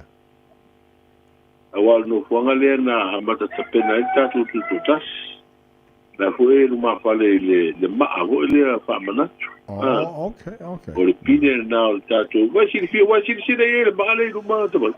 Yes le tele na pasi atu o le malanga ko mo ngai ngale. Sa fa fo. O le tulanga ta. Le tulanga ta o na o le. Wa I foi pe tato fa manatu ka ko pasi numa ma pe o de ko fi kilo ma. Made. Le maala ye fa mo I la to masaya ile. Tātou matanga fo tātou tuto tafi mo pena manate ia matauria la le mauta la sa ia fo maro ofiso o fam sino mo fo mo so fo le isto sanga tit asa ia awa tala tu le sa ia le mauta fam sino ina so ia la le wa fa wele fa ma official commissioner fo nga palot ia o pe o fa le na twice ia da so de te mana tu au isa ele official famsino nga le u te mana tua sa nga I hui e muri lu I te noanga ma fa uruino hui mata u pui famsino nga fodo maswa ya le la mo le palan ku fa nga wai kala ku apa sia ku wa va al fa le mo de tu fai ale la uma re ku fa fo wel va fa fai al fa tu le tu sa mo tasima wa au le ya al fa ya sia ku au le ya ko wa so ye pe a karwa ku au le ya ko mo ku ro nga pi au le nga mai wole ko o foi o le bawa wole o toe foi le fa de wole ba na pi na ta tia ya de foi ya de wole wa ko au le ya ko mo ka wa o le fa pero si me ma nei mo du le nga te I le we do pi so le va fa fa o te si le pio voi tabai de anu hode la wala le ta milo mai oi ilu mai o le official va tau si la fia la sa ia ile fa ta di o la ina ia wa au de anga fo ia nga fa ka di o le fo ala la fa ile ia mo le fa o si mal le fa la poto fa ia tunga la au ma ia wa au le ia ko la ka milo mai nga sa ko pasi mai fa de ma ia ko amul na ya ma talana de official rang fa yo le fast le we nga motel na lu au le a ko ya and we shall like ka sa nga I mo motel ko no tifa Mane. Alo whaftai, o leisi o vainga o le mai tau atu e fo I tāpena I eisu tātou atu nu e mai se ia leitu a malo o sa whatalua e fōlinga mai o le wa amata o na whatau nu ina lato le stala mon lato palot. Ia, o le so le e amata nga runga fo e official commission fo nga palota amata na le stala fo isua fo te rata palota wanga wa aina e leitu malo. E lo atu ala nei tau le skolele nga luenga tu e wha awa ule so fua tau le soni me vaspo. Ka luenga le whai tonu fio anga o le tu malo. Le tala nana ta mai I a sakotalua, wa le wa manol ni fua sakotalua. Ina mo wha mawai alo ia la tu sui whai pule wai. Na isi fio ma fua wha mawai. Ona wa suia lua nga wha whai lango lango ia. Ia mai tu e fua I whai palo tale titi. A le te penanga lana. O uma na au mai we fasi silanga tulanga ile a punia le tu mawelo la palota ia le laua stala loa mo le to le stala ino tanga palota nga ba ia mo le palota le titi ele no se aso foi ai a ole tapelanga na le o ia sa fotalua tawai Malo whawhetai o leo te nofo mo mawhau le au ngaola au le vao na whai ma medicine po o vai la au fo la soi e pe po le ala la vea fo le vai po la va ngai e nga fa mai ko inga malom ko ya ka mai ko ngale fo singa mai si me uma ya ki wala ma e te lota sila va ngale wa il fa ta wo fo yo ta la sia sa mo ma tu la vai per ma sa dei ta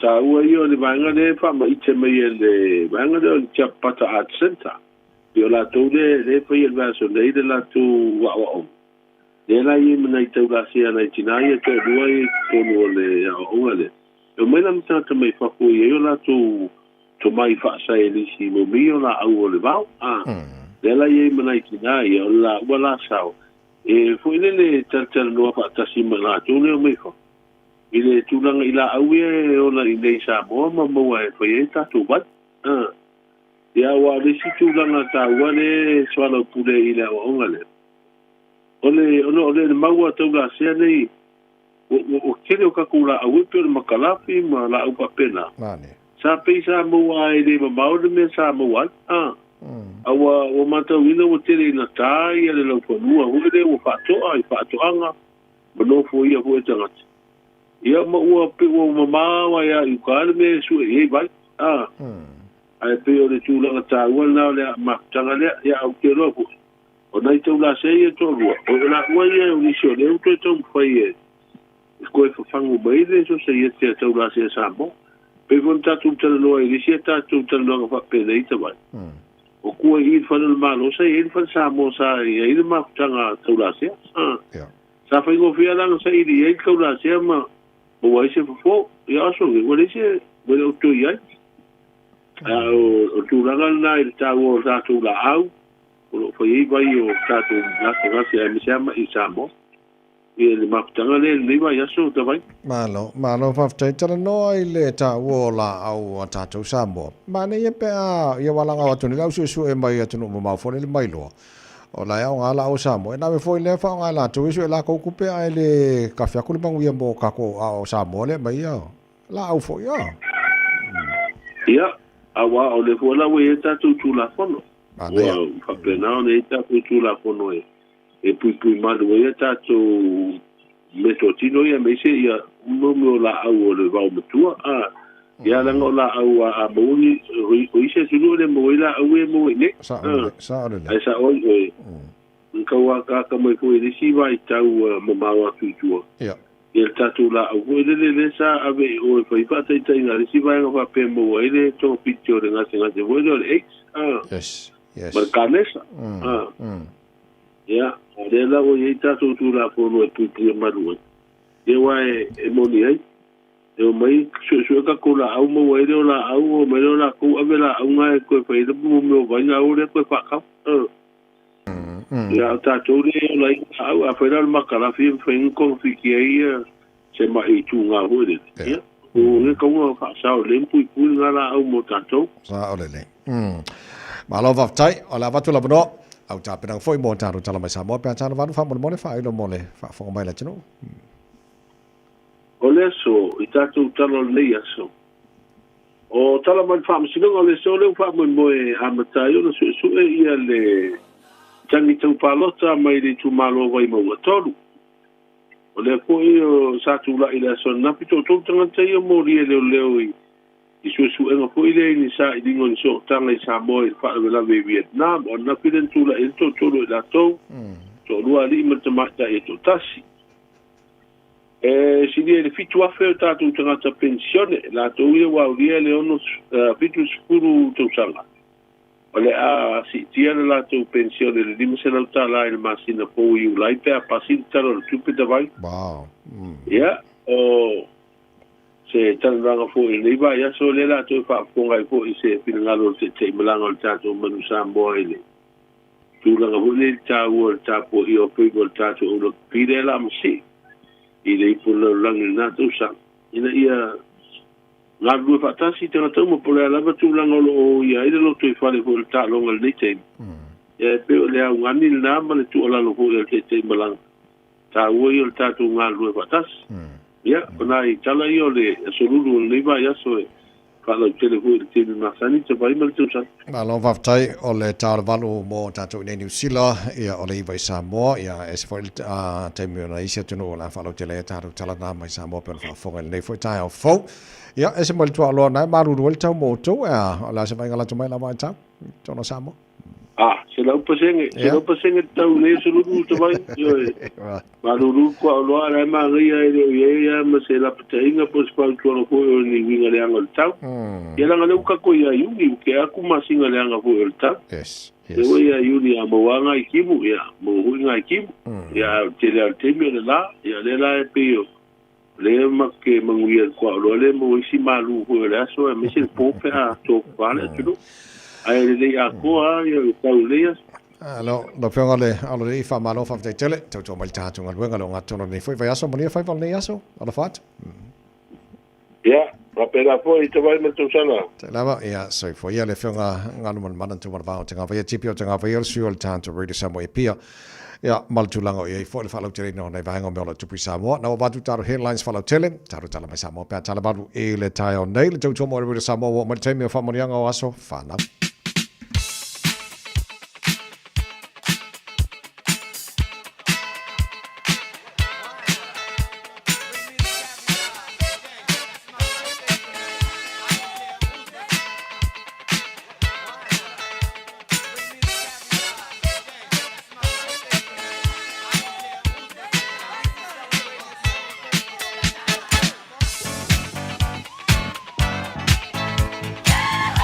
Talo telefoni mo family ngos fara ora nei tai au le aso furu nei o yuri tolu fitu tasili bai tolo lo mo fa lava no tato in milli on air at radiosamoa.co.nz mo lava no on Facebook mari YouTube ora Samoa pule po fa vanga na va no me lo family ngos nei foi tai au fo tato telefoni malo le sui fomo nia Talo fatavai. Talo falava, malo si fua, tonina.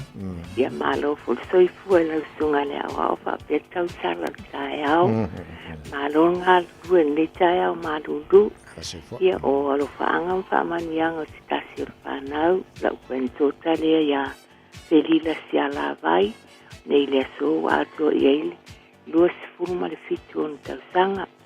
Ia pelila ia vi ia la male atu ni to sanga tele fo ina mo oe ia to anga to si au tama ia me se fo sta ina yo matua vai le fa pia fa to lung fa na ia na fa to te ile matua ia lo fangia le atu tang fo ai pia malo si atu ia wa to singolo wainga ia o fa anga mai u tuanga ne ia sia la vai pita Raymond me se lo uso tu kasi a Serena, me se o matu ya Marielenga oima, Marita, me se lo anti a sola, lo anko ya Danielo, me se lo malfanau, lo fa mai foi lo nena isa mo ya Luisa, male ai nga toa ya fa pel fa na mo oi, ya lo fa isa mo lo matua, ya tawai ma natas o nei foi wa atu e lo fitu sul ma le ono a tere mana fa manuia mai se sina o lua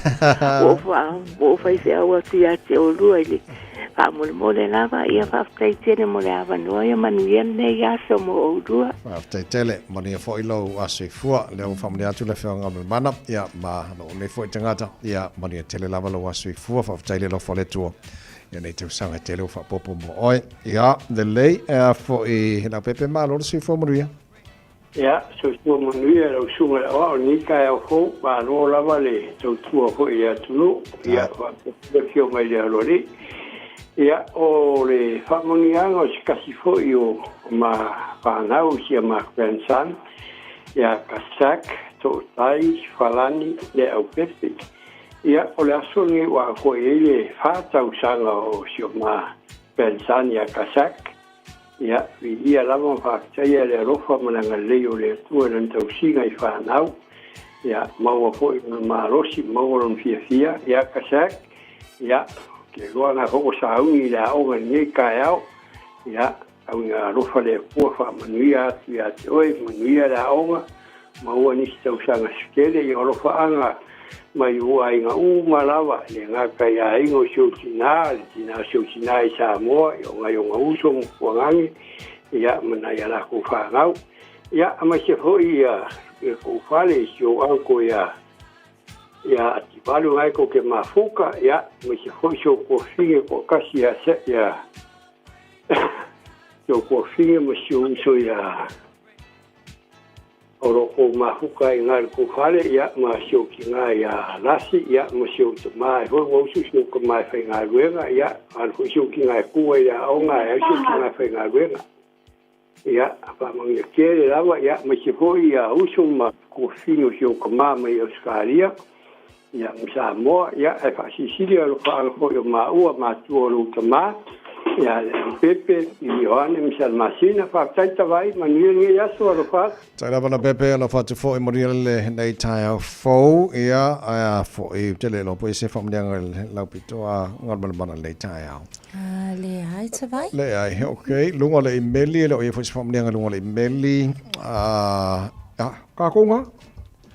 Tara whamneanga nao nei fo i tai au fau, nao na toe sia ki tasi lava, ia, o ka ko le lei, o le pesere nei, whamnei tua ia, le pulenga mana whanga penga roi de Samoa, ni amala tana pakalawe malu al tai au, o le tino whamna lato aso, nao mani whana soi fua, sti nana ba, mai whamnei, ako kako pakalawe mo ia. Ioe, mani e telo a soi fua tina, pena fo ia ilato umawaulia, ia, nei fo tau sanga wha upo i soi fua, happy birthday. Just for fitu, Mawai a leo laiva ole talitonu le kamama le alo Mawai a leo laiva ole talitonu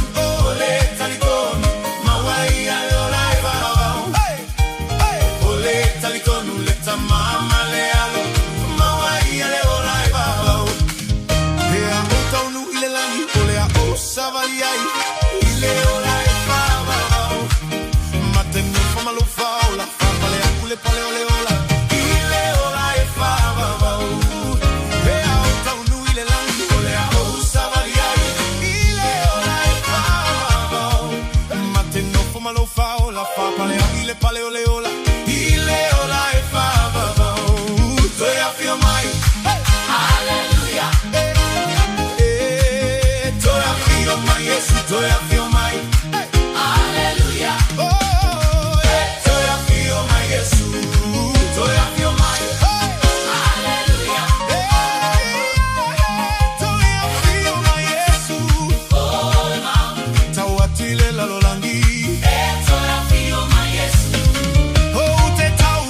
atu male fama oni tola fio ma yesu oh ma uta watu ile la langi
Ia nei vaenga le awala mai tau atu whaisipisi mo tātou ave ta Avale Hill Road on a northbound mai I Goodwood Haitanga I atu lunga le tātou State Highway 1 o lo whaisipisi le taimile nei on city bound o lo delay atu nei vaenga ia mai Drury whaasolo solo atu ai fo I Papakura sau ngā takanini Manurewa aluaku Tip Top Corner Mount Wellington o lo mai tau atu whaasolo solo atu ai lava Ellerslie whapena fo I Panmure taimile nei o leo lo faisi slow down o tātou mai I Manukau anga I atu I Wiri I lunga o tātou State Highway lua se fulu mai tau atu Lambie Drive Cavendish and Puinui Road o lo whapena fo ina tere na poloka I le taimile nei lunga o tātou State Highway Sumaleono mai tau atu Massey and Lincoln Road te ara tu foi o leo lo faisi bisi le taimile nei ia whapena foi Point Chevalier le nei taimile tai au tātou ona Northern o lo mai tau atu Northern Motorway faisi bisi mai ngai Albany Fasusoloangi Rosedale Masani Nuki le taimile nei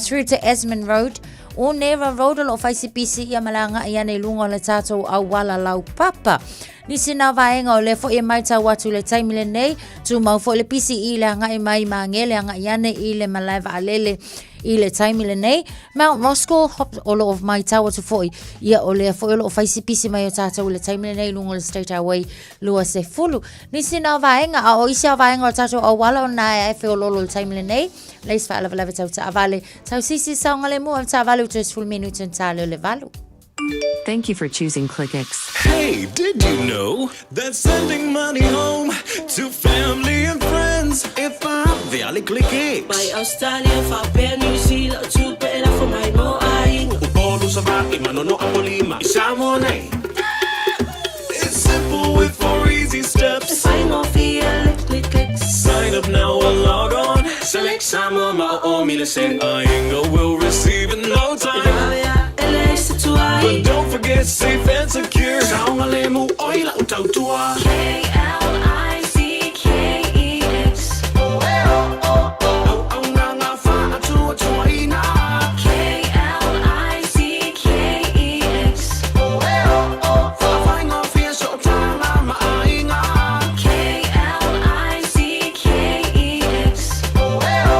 Supporting Samo with our very best. We are ClickX.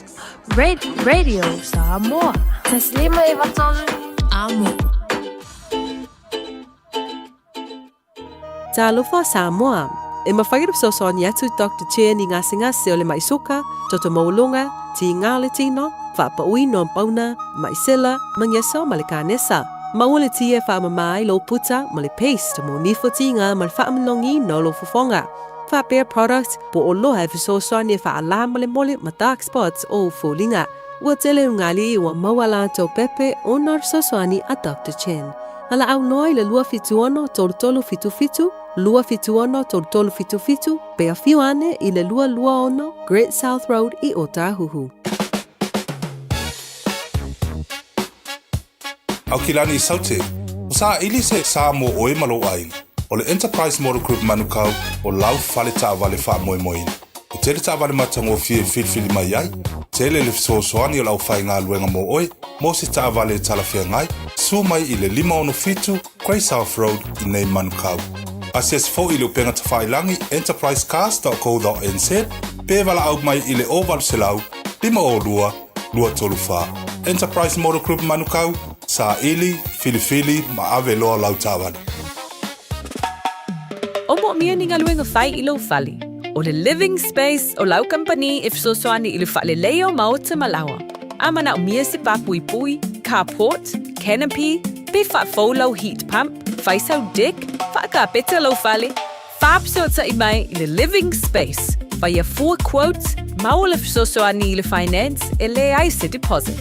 Vili mai lo le living space, I le o valu se lau, 5 faono, fa valu fa. O valu se lau, 5 faono, fa valu fa. Ua taunu umailo reta I le fali, I le te au le tasi I le vaveau. No leka, o fia sa e iai. O le wakare kasi le vaveau fa kwa e kaungu umai le fale. Inga e fai mengi kaungu umai le ongo, o fia sa e iai. Sa uia le fale mai ma lo uso, e ke lo fo e cancer skenge ai le wa e mai fo I. Ngau vili fa koru aku, ai sanga le kari ai lau California. Si e kilo ange fo I mi skor nga e vili mai lea. Ia o lau mo li mangava sia ufangau. Ia o le fo e le ingi lancho kamaiki. Sole. Wa le kasi le lua le kolu lo pepelo. Wa koe o mi fo iau masingi wha mo kupe. Wha mole, ioe, wha maangalo mai au, wa o mga mia safsasoangi. Ua mawai ni maasina, sa ili e Loretta sifsosoani i le mapu mai services. Ua amatau na whaasolo manuia le ainga o Loretta. Ma lo lava Loretta, wa wai le swinga le lei o si o tātou ainga. Whaaftai mo whaataunga, ma le tongina o a tātou pili. Whawhetai mo le fsasoani mai a mapu mai a, ma le alofa o le atua, wa o maua le fsasoani e whafoa i lo whawhita auli, o le taalo i masini poka. Veli le mapu mai a, o walu salau lua tase lua lua, o walu salau lua tase lua. I love you, husband. Patalo faltaro pa kalame polenga mala fenga wenga le mapu mai ma lo le telefoni tua le au nanga ngamal mana o lo fa matala la ele tala le pe ona fa fonga ile tino ya o le telele vaenga o lo o le manuia tono ainga ona abe fa mo i on masingi ya ai mo fi ai ko makimba ya ma fiur ko inga ka ya kullo makuala ele alu fale mai asi le mai ai alu omi masingi ya le sime mo won masingi ngal ai masingi kupe ai le sime mo yo ai na ya o ta wala fo ya mana ya fo fam natu mo tato uma ya matu ai o le tala le na o le ai sona o nga mo tato o sungel ka pe ser ka ya au ki no ku le fo wa fai mai fo ka o ka mai sa mo ala la de leila o wa la fa mai ma si fo ngon ma ai o ki do le oi yo Tess uso ya le ka si getting your birdies better do mal Whaiga kao leo le maruru. Mataanga tufunga mua. Ma loro se fo moria le whawhanga mai oi vai te reuta. O ni se paanga tala pakala melo whatala whamai. Isa mua ne foi tai o fau. Ma tua ma lolo nsai. Lolo nsai le tai maruru ka lo whai au kou. Ia le lei ia o le vaenga masani ia di ia se maadili e maua pe a pasi mai le degree mo runga kama marking ia on sai le se me mo mal file mu io ia mana tu foi o nga nei fana wele na ole api foi male pengi o le mana ia foi le mantau isi matu to anga ave fana ia la tu tole nginga i tulanga tau ta longa ia o so se vaenga o mea uma lava na o le package le ana ta mai tia la tu o onga ia malo lava no sai matu malo le fa malo losi tale ni umana ngai ka mai kia o nga mo le lumana mana ia le lei o le tasile ma me mane po o talonga tamaiti occupy la to time ku se o makua ia fa pela ia fa te ngala o ka longa la fa no le fangi a maka ka longa kolisi o nga mo lunga le fa ka a fo le valu ka longa lesi a fo se fulu ka longa lesi ia o mai ia o nga o ka lo kalapu ia a forkasi fa so o longa mo fo ka longa wa ka le ia po wa ka le koru po le fa le fiafi ia ka mi a ko nga o le ko ka ngo se ke fo ia o ka mala ia ngo fo le fa le ao nga le omi a fa nga ka mai au e sa ro de la tu la ko ita lo fo de e ma e fo la e le nga la e mo le fitness automatic ia I break my fo la ko ku la nga le o le fi o mi ke fo ia ma lo le fa po le mar ka fa malas ki ngo ai ka ko nga ia wa A+ ka ko ma hero fa malas tino so tato tala ba sa mo le tai au o sa mai ia la nga ma di le fa malas ki ia nga bo ka ko ia maka voy al falusi mai yo ia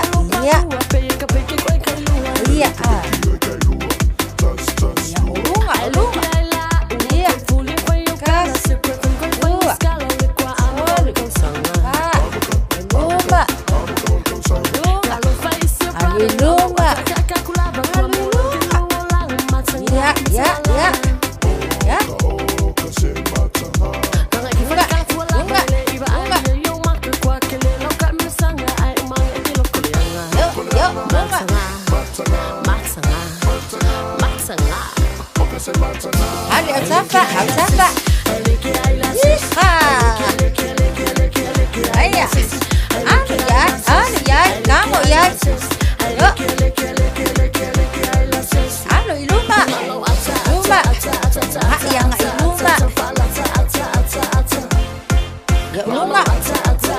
Halo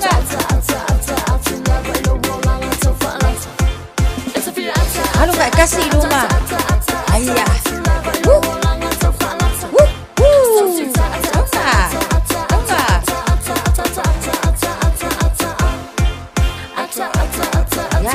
Bili aku iluma, bili mai tua. Bili iluma. Kau itua.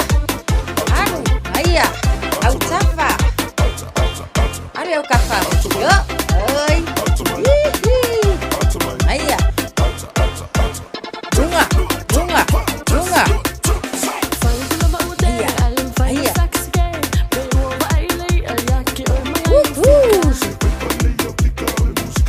Iya, kay kasih. Sumu lah selulu. Yo, kaki. 10 sekondi. Apa katanya lah selulu ya? Malo, le fa malo losi. Manu ya tele lava singo le nei fo yaso. Soi fuaia. Tasilima Ivatolu Amo Radio Samoa. Usimaya lau whaafofonga o le whaapoponga fo ele nei o talafau mai Samoa. Awina sa mai mo oe e lau leiti o whalongalongo le Radio Samoa. Tasilima Ivatolu Amo. O te whatarofo e ro tātou o tino o tātou mafuta le nei fo i a sa fau i au simaya lau whaafonga. O le solulu lo ngā tutonu le nei vā i aso o toi tau wau fiai ngā luenga. Ale whaamsinonga o palota. Mo le sui e ino le tangi o tua inga o whainga whaalatua. E mafua mai le palota la ititia vai maunga toru. Le ana toi sa iri eise sui usufono le tu malo palota. Ma manu malo ai le fionga lauti mu ia wele se va ai. O le fionga ia tai o li iseu fiti e masuna se eile no fua o le tu malo. Ai na wha mawai ma le tofi o vai maunga toru. Ina wa suia lana langolango mai le vaenga i puipuia ia te tau o tangata. I le vaenga wha upufai o le wha atua i le atua Samoa o tasi. Wana wha uru lea tangi ua mori ai le sui whaipule. I lona ave o tupe inisi o tangata palota. Ma ofo ina fo i le ta vale au mai ai le fale matoe mamori se tangata palota.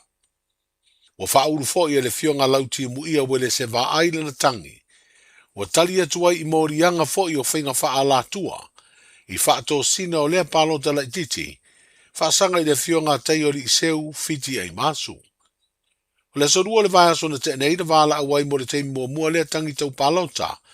Ma wha tūlanga i loa lea soruru le vai aso nei. E amata sue ai mori mau. E to lua whamasino le whamasino nga maua lunga o le ACA. I le sue ai no le tangi tau palota a vai maunga toru. O sue ngā leo ni so tanga i Samoa i le whaalavelave le tunu o Vietnam. E peo na tua i aine li te lavou e to lua mai Samoa. O mori ai nei tangata e to toru. A o wha solo ai pea sue ngā leo. O i lato e to toru le to lua lo tau fia le vai ngā leo. O mori ai sori tū la fono. O le ave o wha mtalanga se leo. Ma le sori tū la fono o le whaia leo ni ngā yo inga wha ala tua ma le pio. Po le corruption.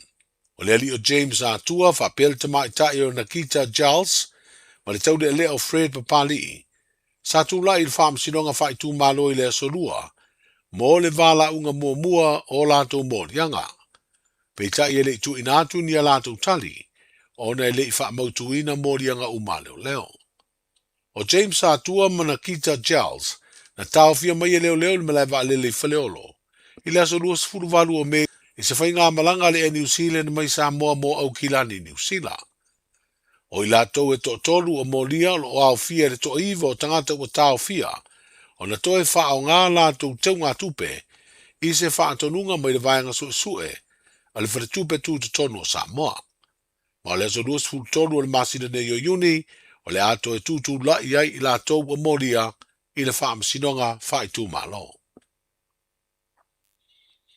A lumana iai le toi usui o le fono o le pāle mene i le sorua a sau.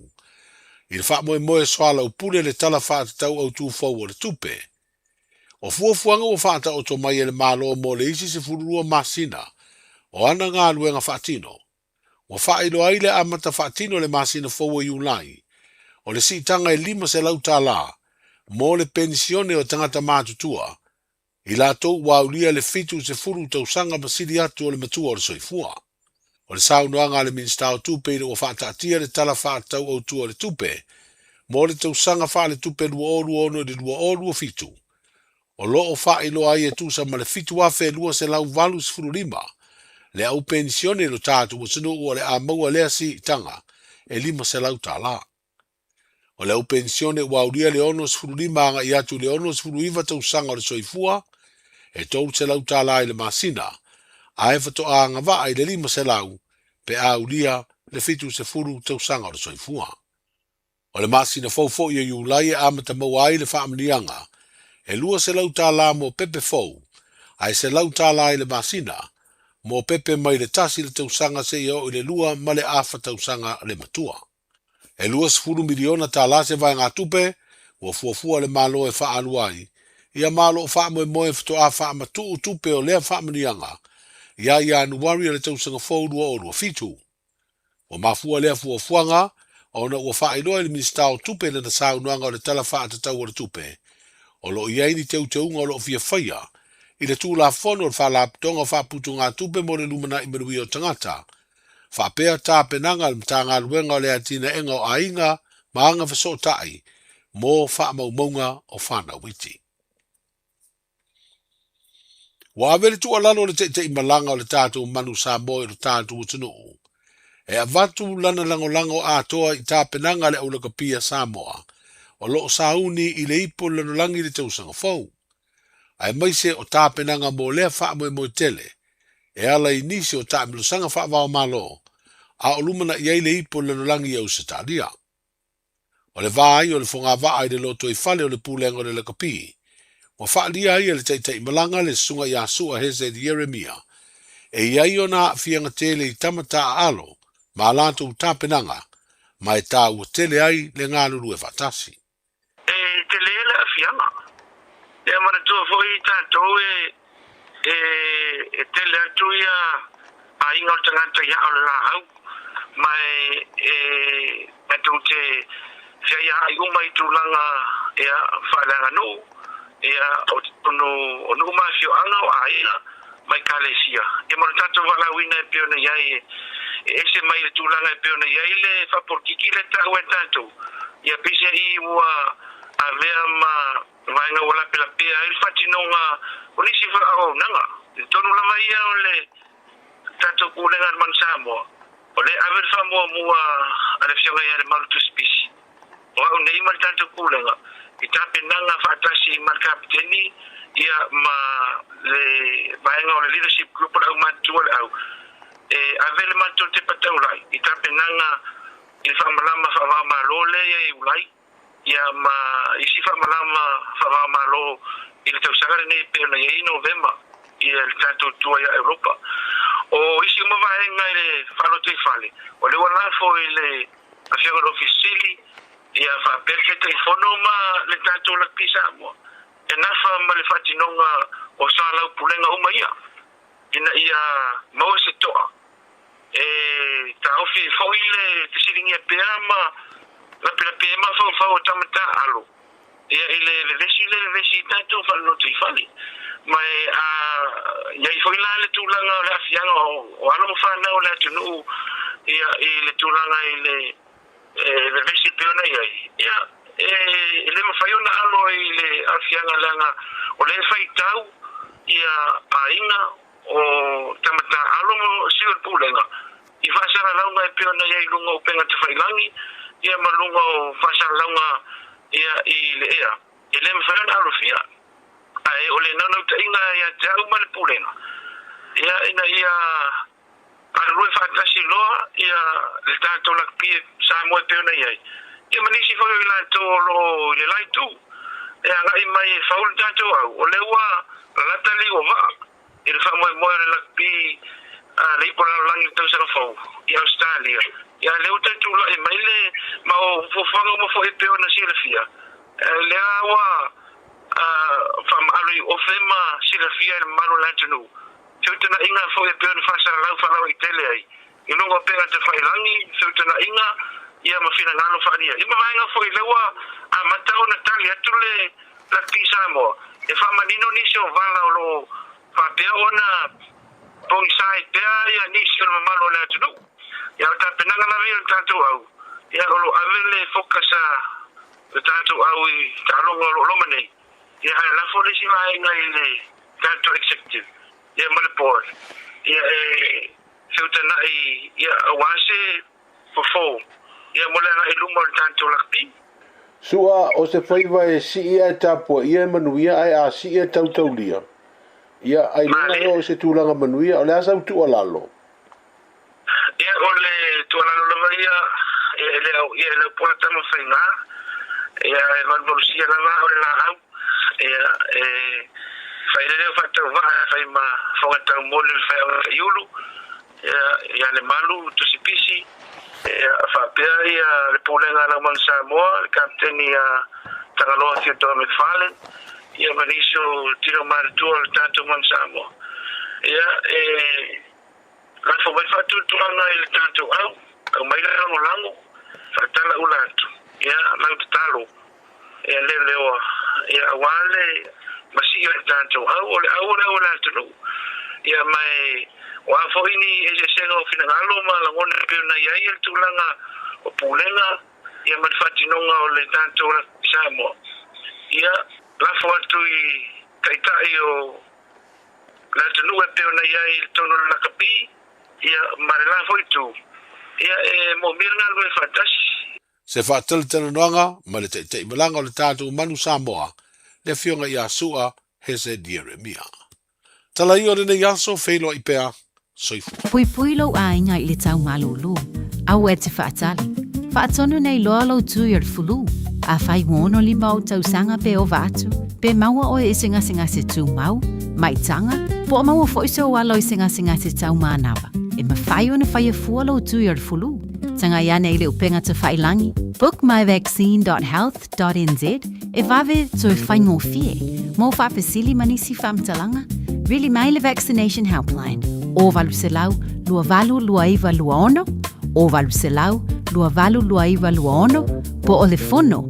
O valu se lau, tolu ono ono wha valu. O valu se lau, tolu ono wha valu.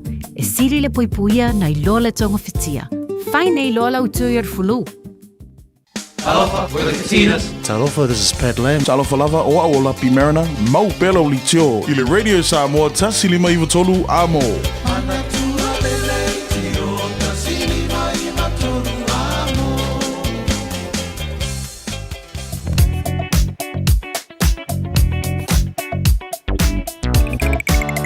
Good morning, Marose for Maria of Tavala for my Fafolo Sar and Nature Maritime for Talafati and Joy Malo Level on the side of Pissing or a wallet Nature Maritime, Cellophane, I will find more Motamiti.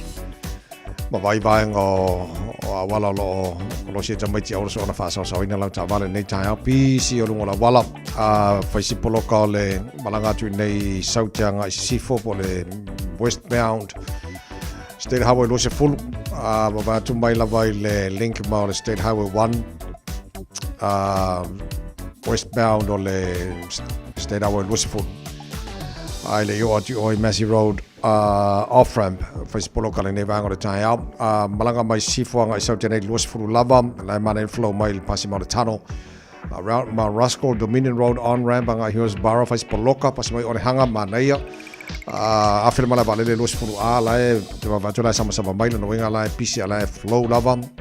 Ya maltelo isi vanga la wala o ke la wala nei vanga o tai State Highway Lusiful ta tolo malanga mai North Shore Northern Motorway City bound Facebook local Pasimaya Forest Hill Silverdale Wairau Valley Takapuna North Coast local na vaenga Lesipito tu on North Shore Green Heights the State Highway Fulvalu Pasimaya Green Heights fasolo mai le o mai fenua pai Facebook local ne vanga tai au Pasimaya fenua pai flow le lei lai o ke le link mas Fulvalu Westgate lai Marneia Poloka Titi Lincoln Road on ramp Floro Tatatua Rose Bank Ponchevalian Western Springs Facebook City bound Sfurono Yama State Highway 1 Olativa Vayatu Pau Vanga Le Mumu Mai Pasiatu Tip Top Corner, Mount Wellington, Ellerslie Penrose, Power Navang, Aleppo local Nivang Tire, Pasiatu Green Lane, Flow Delay, State Highway 1 City bound, Never Tire, Folk, Lungan Wall and Time on Tire of Tavale, Tumawan Matala Tato, Ma Sang Mulanga, Molitomachila, of Apena for Ilanga, Jutimanga, Wang on Never Tire, 4th of Tefala Lower Click X, or I win a 20 Potilunga. It's simple, it's quick. You're closer to families. Sending money's now made easier for loved ones in the Pacifica. New Zealand, Australia, to Samoa, Tonga, Fiji, to the Cook Islands, to Vanuatu. Connecting Pacific families. With ClickX, you're secure and safe. The lowest fees and amazing rates. Now helping home is affordable. ClickX with a K. Reliable. So sign up now with ClickX. Let us help you help home when they need it. We are for the Pacifica. We are ClickX. Radio Samoa. Tasilima Ivatolu. Amo. Radio Samoa. Tasilima Ivatolu. Amo.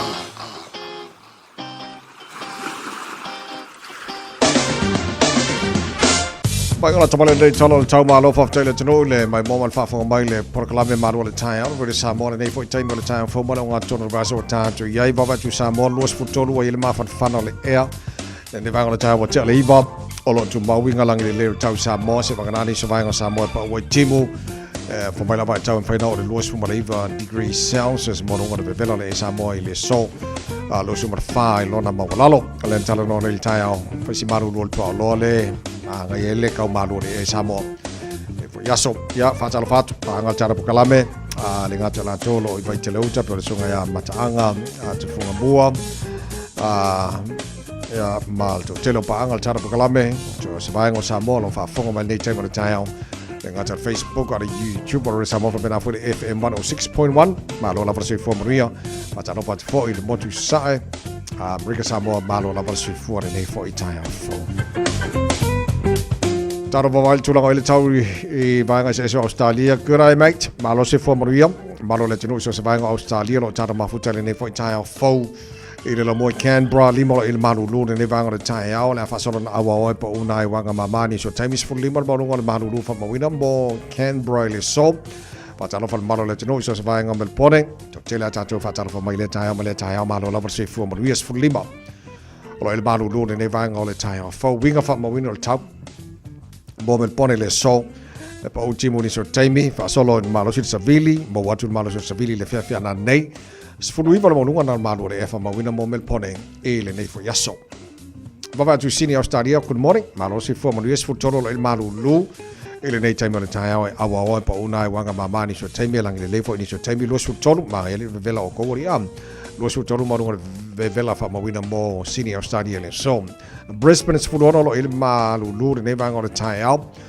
pasoro na awa o pa fo timo ni so time lang le ni so time lo su tolu ma vela fa ma wina mo Brisbane e le nei fo yaso ele va ya tu Perth Australia futolu as full il ma lu ele ne vanga o taia Pasal foi na awa pa timu lang le ni so time full bad mo dunga dal malu do fa mawina o Perth Australia e le nei fo yaso tele na vai Australia mal tulang il tau fa mawina mo le nga tono vai yaso ta toia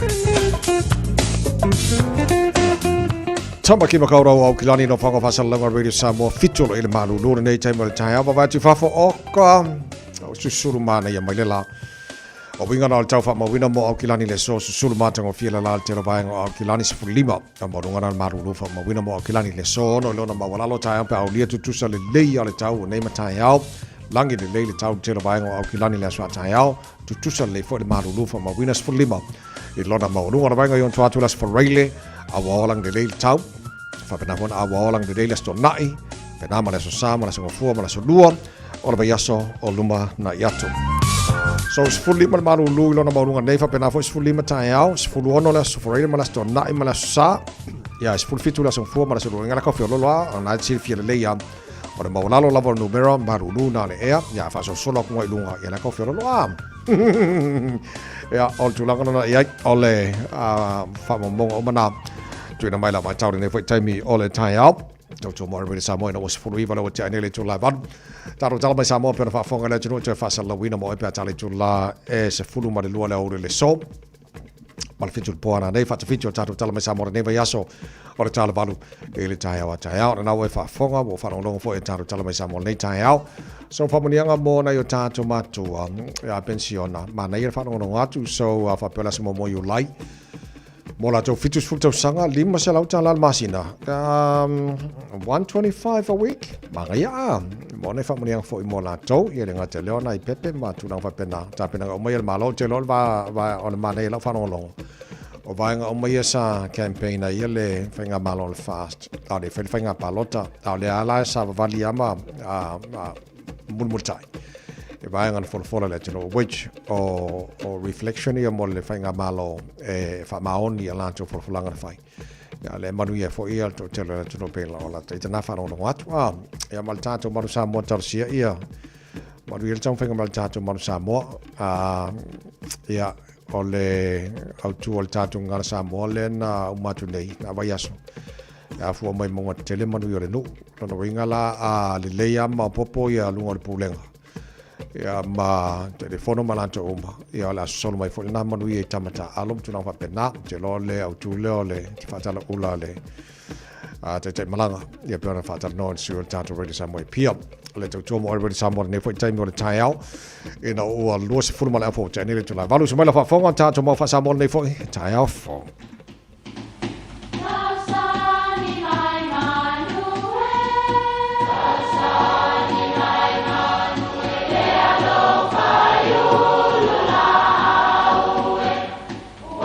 E o whanga manu i ululu o la au, awa e whawhanga i funga o la au. A o le tangata, e whawhanga i upu matala. O le mawhileo o alanga upu mamuanga ngana sa moa maona whaapongai, e a fua i lona si o mianga. O lona lea sao i le whaatufunganga o le iloa whaale aso, mai le tautua se ia o ina pule. O alanga upu mamuanga ngana, ua lanto mamanuina le tō whamanino a Samoa, mana tua fo'i, e tāo fitau muli le atunu. O lea au le toe a sa saina le lave o le vausā. O le vausā e ave i se tonga vao e sao o mawhili, e whainga tā fo'i i se tangata, o na savali ai. E whaatusa i paia ese ua tau au whanga i se mauta. O lea o le asa saina, le lave o le vausā i pa ia mamamalu mai le amatanga. A wae le i mawhai o na suia e se poto. Ai tau lava ina o whaafeiloa i atu, ma le nganga fia, se i anga tonu le e mai ma tala mai o ao. O le a o le toe asa saina le lave o le vausā. Manuia lau wha saunga.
tolu amo. Gynecological cancers can be silent. You shouldn't be.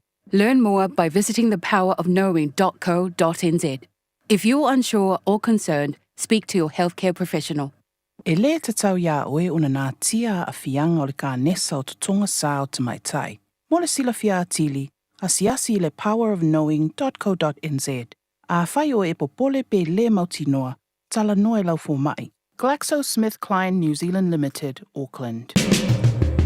O e Saudi Malanga i Samoa, maratua loa le Moana Rentals, o loo whanga salona na whabitua e 20% pea e whaunga ina, so se taawale i le masina a tō me. E mawhaiona piki le taawale mai le malaiwa lele i whale olo mawhangali, whapealo tātou ofisa au tui ala fua, pe maboli atu fo i le whanatali malo o loo e whamautu ai, ai ngā whabitua, o loo ia tātou insurance cover i te fili mai ai ina nei tupu se whalavelave ai o loo iai le whamama a venga, maratua o loo iai le tātou account i New Zealand, pe lafo sa o fo i le Moana Rentals e whaunga ai le Pacific Easy pe whaunga fo i le credit card e tutongi ai lo sa. Morisi whamtalanga wala au le Pacific Easy i le ovalu se lau o tasi ono po numera masani au kilani o le lua fitu ono fitu iwa fitu wha ma le lua fitu ono fitu iwa walu wha ma talo sanga e transfer o e i le Moana pe asesiane e le tātou Facebook o le Moana Rentals po le upenga ta whailangi o le moanarentals.com. Moana Rentals o laupa anga e taitoloina oe a o e malanga asiasi i Samoa.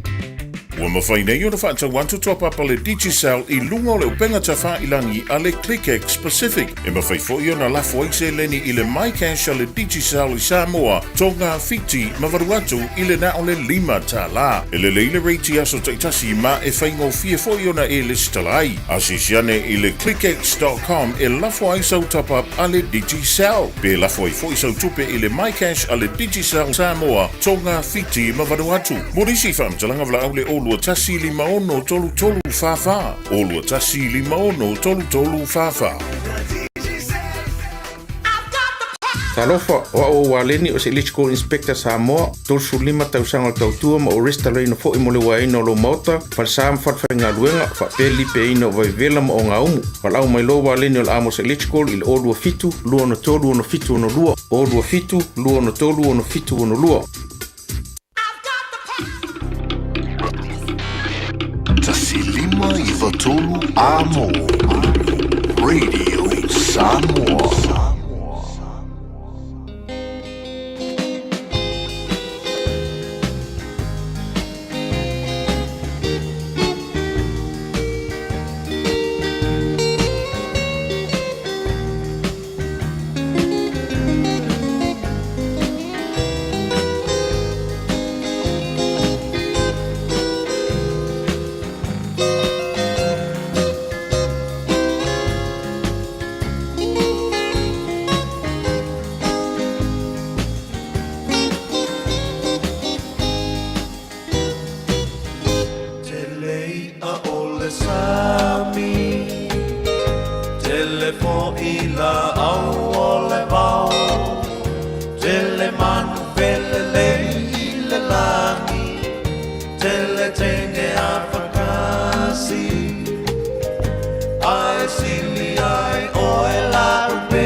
alofa la uti fai moana o la uma atai mane.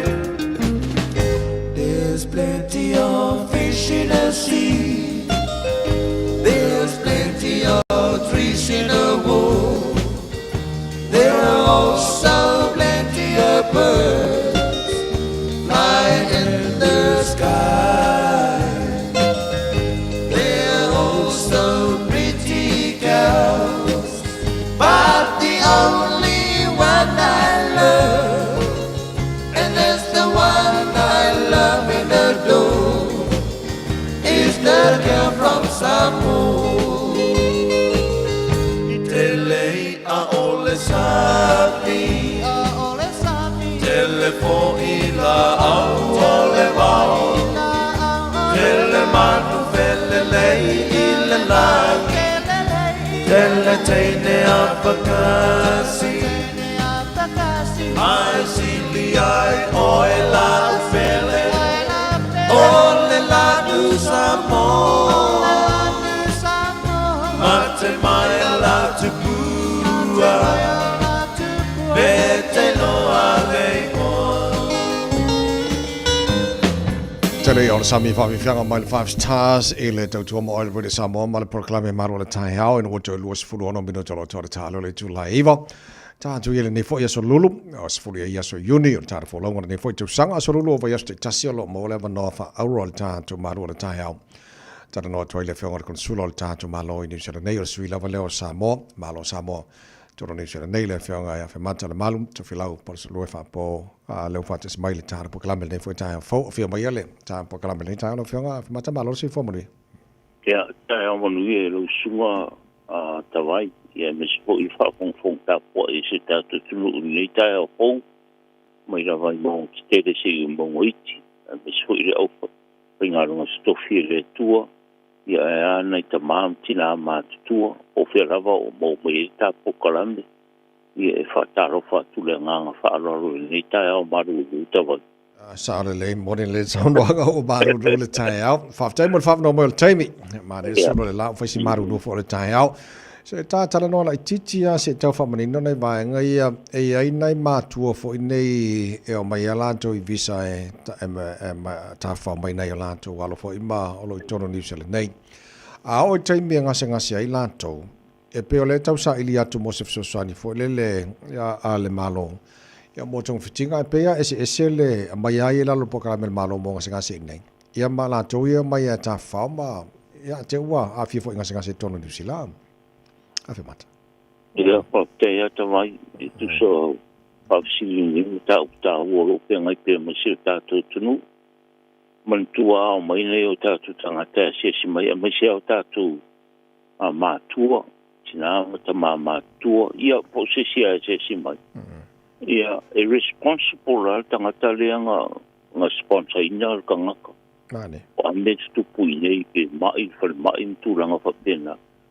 ila roai o fenga inga matu langa kaus o ele nga ma ia mo sponsor mo ngalunga e fenga I o e ma pidi ma kula ma fa pena ta vai o ora tu ora ona o ye ni si e o mai ta to isa mo se song kula nga papenga e se fu le ka fi el for mai ia tu nga o le pidi foi skere o pi ia e kom foi el ka komaro ko ka sanga I samo o ngai ri o mai la ro po ka me foi le mai e ta mai la ro so song el ka komaro mo ngi sila ia e mo ki mo putte mo se ka ri nga me onga huni kupera ka kumaro tulanga papenga orono unga tawai o la wa ku ora I o sponsor inga mai o ka kumaku mangisi ti o mai e kawanga o sa e kongisinga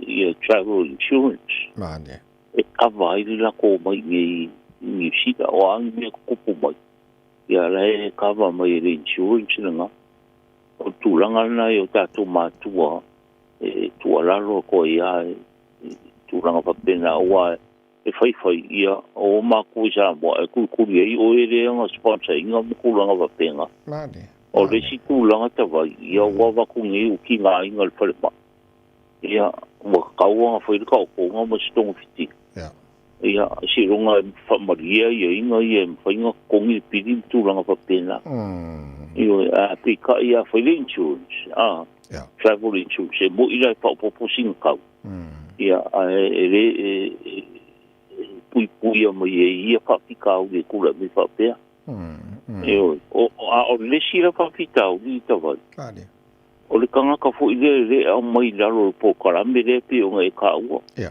po karame fo ile mai laro fa tu pe le maro ia pili uma o falma ia nga mai lo le ngi o se ngai nga fa se ngai ia le mai ma le mea ngo fo ai a long accommodation ngi io a pili uma falma ia se ngai ma le maro ai kai mi tava eu mai fare com me ngo foi tu langa fa pena kau su role mai singa ngo fo nga fole mo se so ni tu langa fa pena ia ngo o ku ka ko bis ko le mele ku la ro po i sida ko i me ki fa bon ku o te maranga mai i ni sida ni i la ro po kala mele al maro o ngo le se ngai o mi o mal maro ia pili for mai ale me que no foi ia se ngai ra moi o misi o mai o rengo ko ni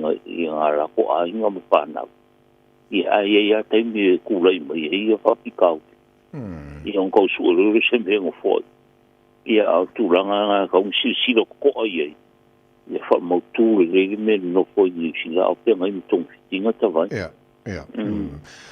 Malo faftai jelo jelele fa manino ino nei vai ngai mo le tunu ole umona ma tule ole telefoni le fengor consulo en fena vala wi foi pe ini si vai ngai fia malam la matili ai la vai foi mal tai me fa manino nei vai ngai ala jelo la telele so no foi le fengor consulo manino nei vai ngai le situ langa ele foi le toi fa mala tu mai fa mo le titilo tu le afio tu pula ka tala vo foi le tele mo sawanga ma fa ngala malosi ma a fia i tono atu no nei fafo a te uto ma na ola to ye sol tu la fo no ma sia me fa pui ma e to fo isa mo e o a fo ia nei vanga so so le tato malo a me sia lo official of your control va mo mo ia sa o le tawai a ma sia ko ma ki e ven sing in sila ia tu pulanga fo yo mo gi o le mo ala ko mo fo mau ai le o sing in sila ko mai kira ia fe ngai ma sul kula pong ia ai mai se lava la au i meio trucks mo tu langa va pena e fai fari un or fam singon ko fa fo i sa mo le o le sing ia ia ai ela misi o manga ro mai ia ai fia si sa mo kulanga ranga se longa fa kanga mai sa mo ia ko ko malanga puli samo i tangata si sendi ta vai ka si singa New Zealand ka ko ka samo si New Zealand ai te ngai mo sa so tula o no kula va pengai ai misia ia kula fongo i ma ku ia pira o fora o fa sa ina tula va pena a timbalanga la che si ola ko ai ngai samo e paua mo te fatana ngai samo a ka ko ka fu i ta vai mo fu mau i ai de si New Zealand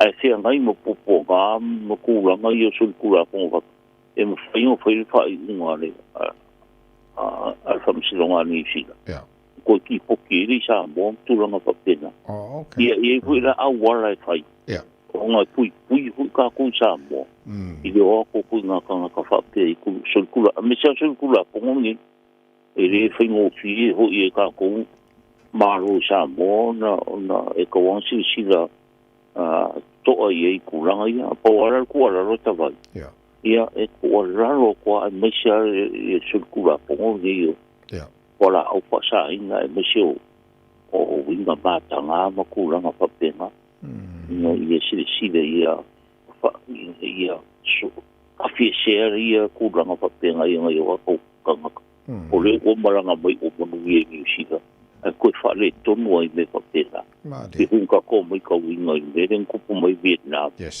Yes. Ka ua ia Samoa, ka umatua tūlanga papena. Ia e tuala lo te e Michelle Kupulang Kalavou. O anga o loku atawai. Mana ia. O le loku wa Io po ia whawhikau ringi. Malo whawhitai. E le si mai ngā au tātara no lo whawhong mai le tino o lalampapa au i si mai ngā e whawhotu au ki lani. E ili tai on tātara no ai ia le teim fole process ai passport wana i vanga le mana mia. A documents le mana mia fole le mo le taimile mana mia il passport mo nei ainga ia. O lai whai ana whao ngā mailunga emaili mai si mai ngā. Ia au le vita vai. Ia au mangkua i le stūlanga le tawai. E whawhika auri ko le kurai mai, o ngai e whakukanga ka whi ngau mai a siasi mai. Yes. Ia, e o tūlanga ko i le o kau koe whaapo i sa mō o vai ni. Okay. A mantu o le si mafuanga whapea, a inga whaamui mo i nisi e whaia la ko pepa. Ai maua ko i le ima se mea whaia. Ia, ka fita auri ana o pitola aua ia me kau pe mika me kau visas. E reise me mawhai e tato o pisa o me ka whai ui anga ale immigration me New Zealand. A wako i pia tua raro se o tato tunu. Sira ko ai kulanga ia. Ia aua rava ne i e ova i e. Kwa kau whai fuirere kau whai nyo pe pangu mau pe ko extend lo visa. Ia se tira sto ai tūlanga e se whai nkaong ko e whai o nisi awara e mwhai en koe mō mai se visa, extended visa pe pango po mau. Wai overall, ia, whai nkaro leo ngā ina ia, whai ona eno po mau nei. O le taro ara e se tato tunu. Ia sira ko e waku e o laa. O molo visa e ke fia ngopo ni. Ia whai ngā e inga upa ia aere i expire le visa. O e whai ngō pie e o ngā sanga e so New Zealand mo le koe whaapopoi. Ia e me se fui tau sanga no fo mau. Se tato tunu. A le kūranga le whawhisinita vai ia oro ia awara whaona po nei online. Ia e mai ia e documenti ia mo whangai ngā locus whalau tūranga whapena. I runga online e lafo mai ia documenti mua. I ngai ka ia mau ki lang. O mai nei ia me manau ia pe whanau i o ngiapa. Ia o se kusholau expire mpulang whapena. Ia e lafo mai a uma whai le kusholau pou ia koe rafo ku ia. Mai ngai rol kau maranga mai ia. E maranga mai po i maua ngā kai mire kusholau. Lunga e alu koe sau pou. A ua po i so te inga mawame whanei on po ia pe ngofi e ia tūranga tawai. Mano waftai. So mola tino au e whawhau mai i pitunu i whawhau o ki lani ka reis tete Wellington wai kato mai si vaenga mamau mai tele le au naga fo ele whionga konsula. Ia le nawa watu ele leile wala wi fo le telefoni tolu o tolu tasi lua a whaongala code number o iwa tolu o tolu tasi lua. Ia ona whamanina tu leo vaenga o lai mana mia. Ia le sefe fo ile malanga mamai.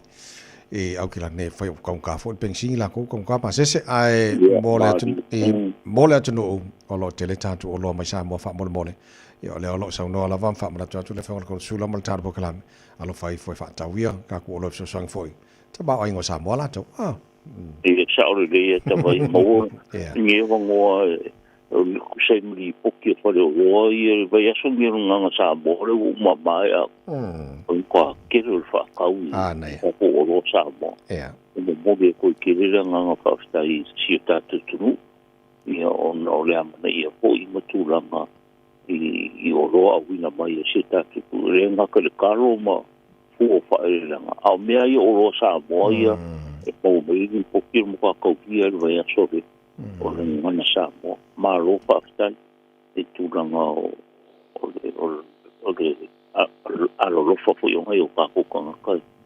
I o roa mai sa moa i vai asore ngana sa moa. Ia ere whapera umororo ngan sa moa ia. Ngā kai fo i ia mea i mana o mia ia ka ko oro. Ia ka ko pole. I siga nei oroa.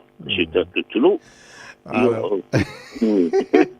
Lo feo consuelo lo feo mata fa malo fa te tele molta porque la mol nei foi tai fo ya mo ni fai vol nei foi aso rum kwa malu rum mal ka wa ya fa te ya te vai mo le no mo pe ofisa e non lo puoi e se ta tu no ya ta bon ni ya so ko fi ro ko i so i mo le ro po le le tu ya pa so i tu ya te vai ya se foi ya mo le feo consuelo fa mata le malu to filau por so le fa po Vale tara pokalama nei foi tai fo tolu tasi o tasi lua vala mai fa foatu o kilani code number o iva tolu tasi o tasi lua mo ni so mai ngai fia marala mati ai to fullu mi do tolu tale ole tula iva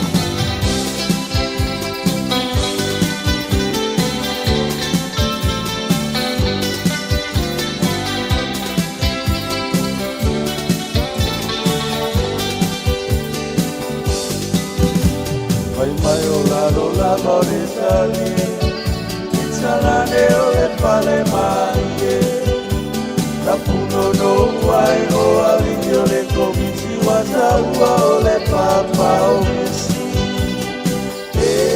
peseida, pa afetai, wapio mai ole ekalesia ileva ole tusiparia.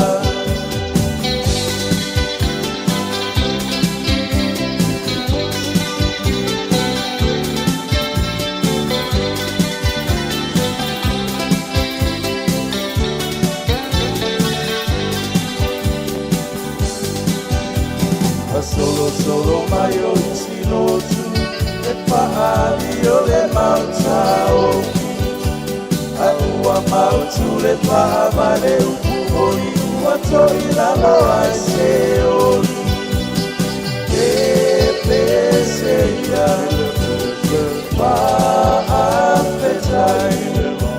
Wapio mai le ekalesia Ileva ole tusipaia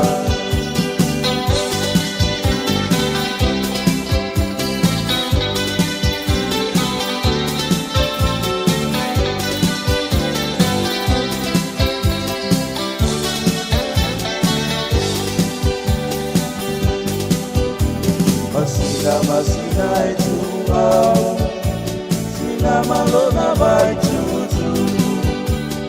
Nasunuia e le malo le atua na maloia e na panua.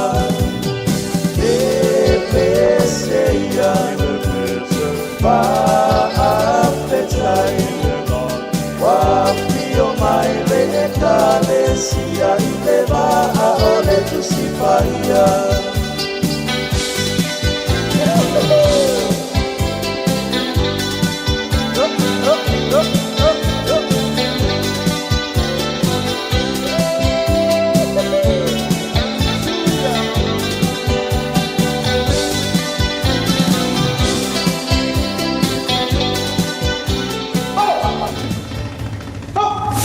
Radio Samoa, Tasilima Ivatolu Amo.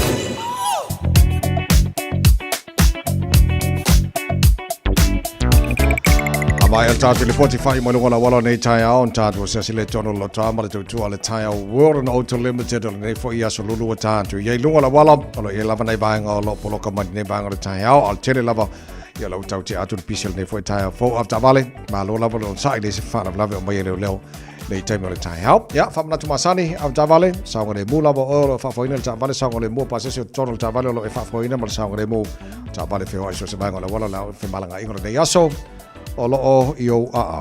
Thank you for choosing ClickX. Hey, did you know that sending money home to family and friends if I'm the ClickX? By Australia, for New Zealand, to better for my mo ai. Upolo sa baki manono ang lima. Isamo na.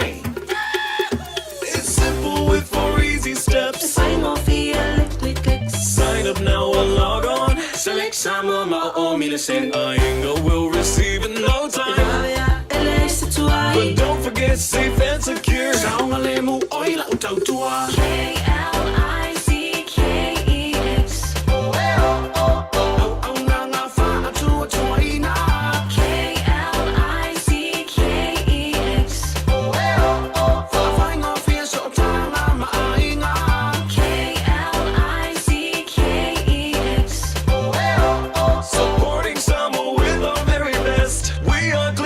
Malu bidu jolo chalo le chulai val jo chwar with Samoa mal pokala me mal chao la cha Asia si tono la chale tire world no to limited or e yellow Samoa so sani at oil final full service all of Vale Warren of Fitness la tele la ta Vale mfaiona e filifili yai la tango fiel pensini ni so time so Victor mal ta to report le ta Victor after you solo sai mai malo sei fo Ya, se formó mare nang ni maro so tawai le ta fo maro tawa sa i maro pe so ta molo te ko mo te malawa ma ti na maso ya isi no singa dengan nita ya ba lo la vale so de ile tau ya so to ka singa ma du ya ka ba lo ka vale ko dia so ko ba pelo fu service ko so siaki nata fo de fa o ta vale ya ma lo la vale fa malo se to malo va Victor baltali poti usa fa mole ya pa dai da tawai mole no ya masa ti ma to profesini ya mantua le subwa sene te seta turo san mato pamu o le ibakasi do tom tala fitu sene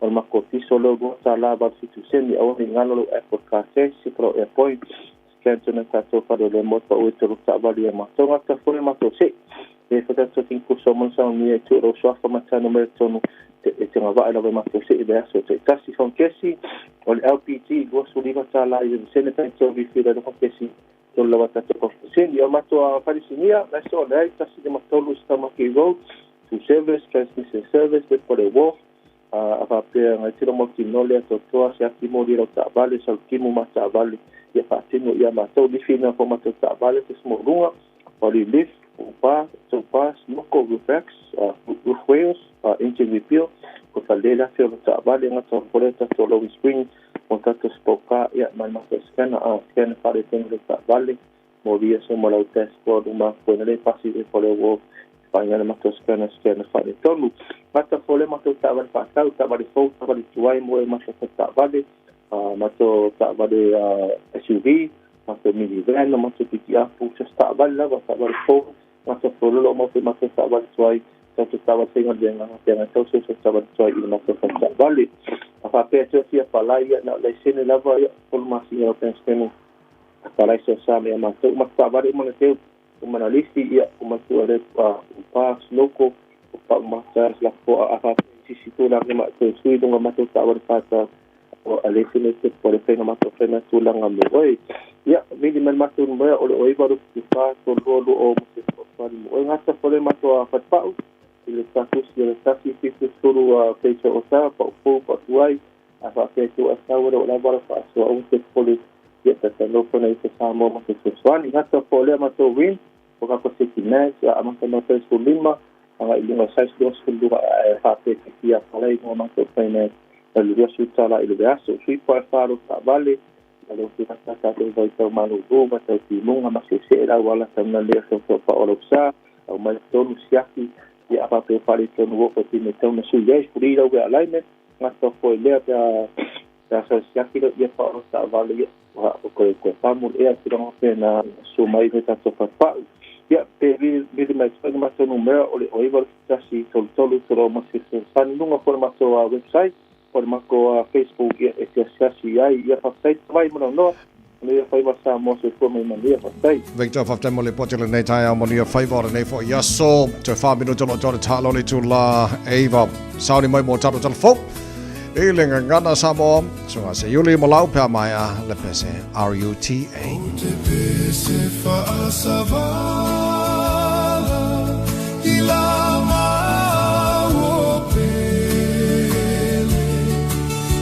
Laguna ole alofa pe ata te a ese ole taimi malauta ole lo malefuata arutie pele ilo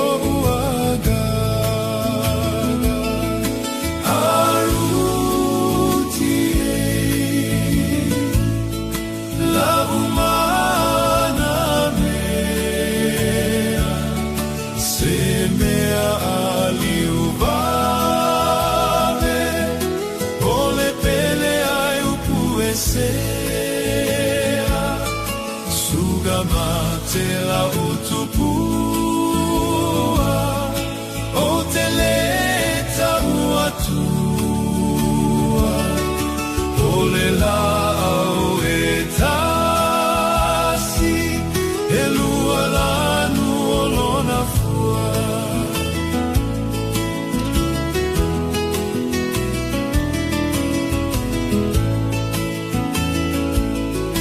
tu i fafo se i mate le matagi o loagi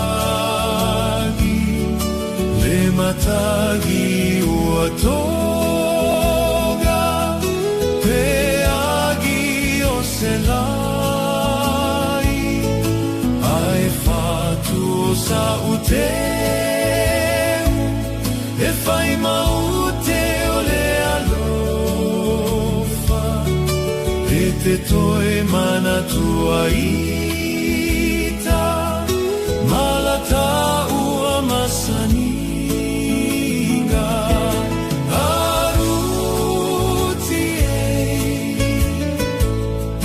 la umana mea se mea aliuvave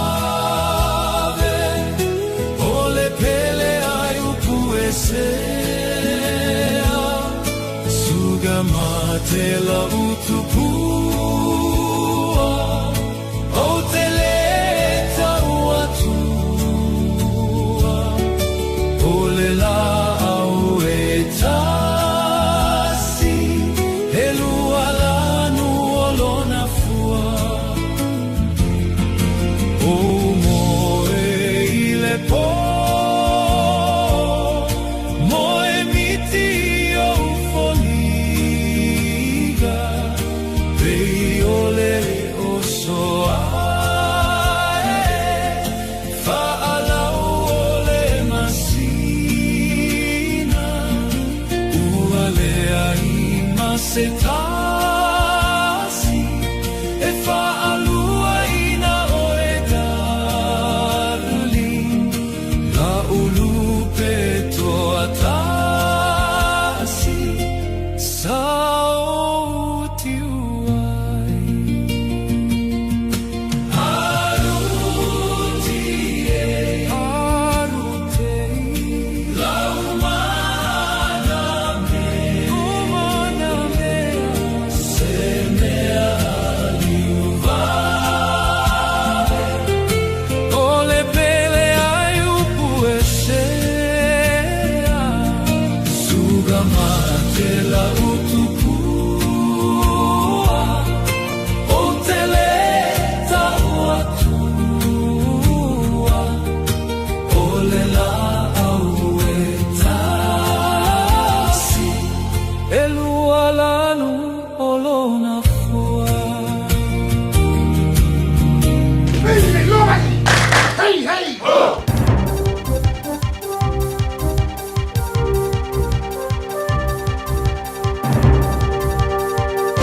Tamrio, talani mai au te roni. Sila, kamora so.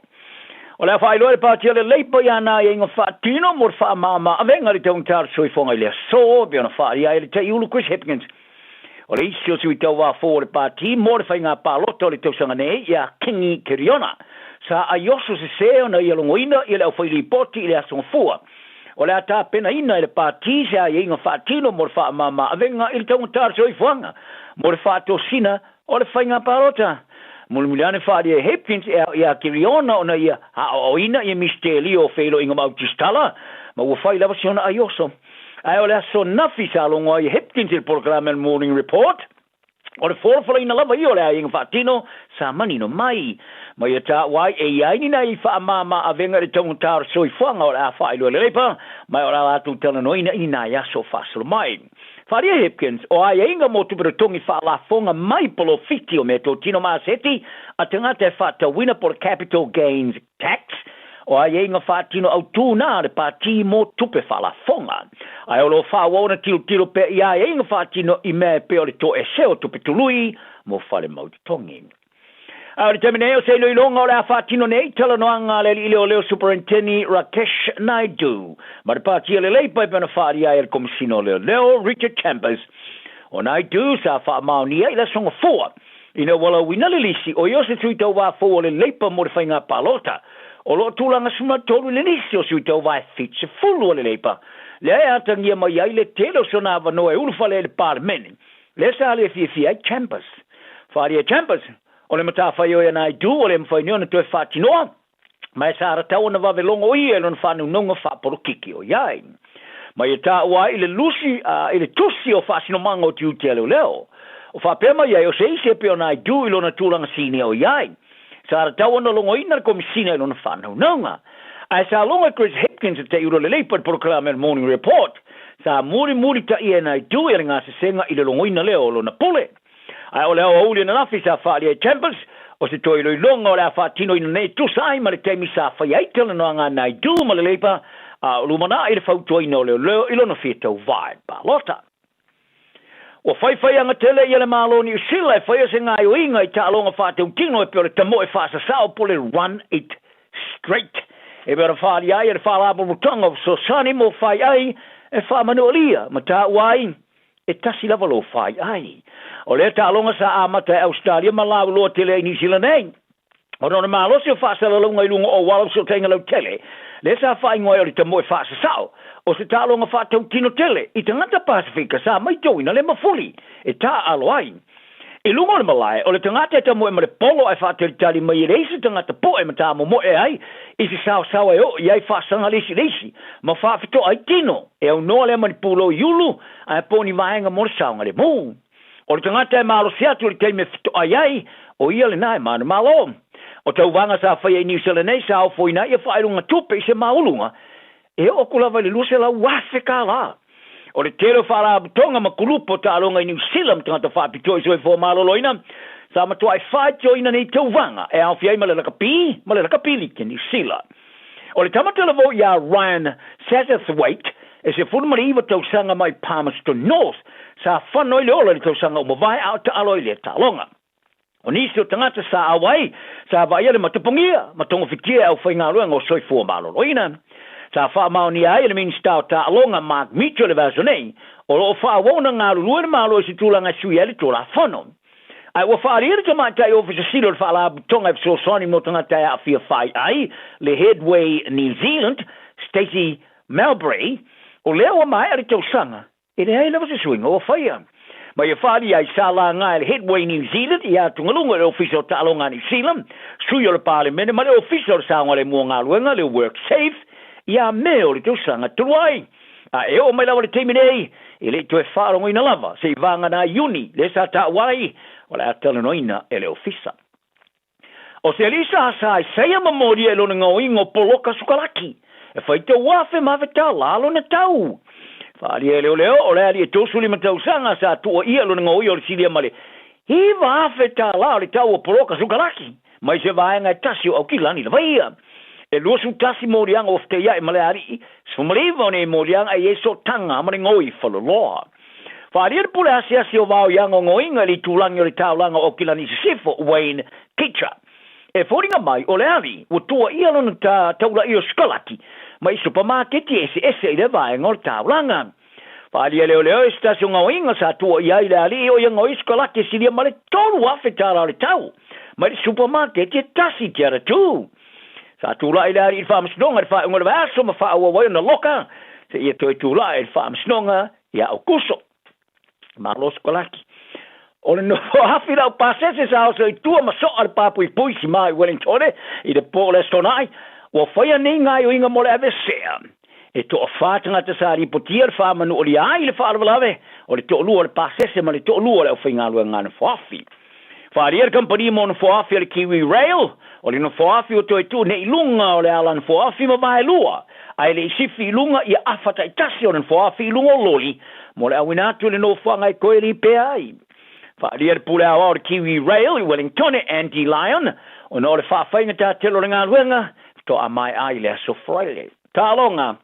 O le ata arora o kapili ki a New South Wales se Australia o noma stasi o latu tama wha moina Stephen Crichton. mo le talonga fastete lo na lua pona nei ono le afianga non to au o le sui o le to Samoa sa e se fa fitau le so tanga non to au moni vai aso ai sa mai alava le 20 minuti o talo le talonga sa manu malo ila na kalapo le Bulldogs i le Parramatta Eels i le songa 4 ai betai o le ale au fia le awala Lorrydale mo le talonga le malai al MCG me pone o le wingi le Sydney Roosters mak na wakani ta wase wa filia le falo leo Casey McLean wa sui tulanga ya Crichton ile awe mo ta alon o isio ingoa wa fia ile awe ni sa wale se au fia mai sui o le tosa mo Brian to ma pain ass o le awe Queensland Reds o au fia foi sui o le tosa mo hamisio tapo I fido ma marataulangi fa pe matino fa su ma le awi o le talonga bongo le vani awe luo le tamar sa fastete sa manu malo New South Wales o le sui mo mor kala purika le Warriors Kane Evans wa fai lo alo na lotu tele mai fai lo ina ile por kala me le kapiliki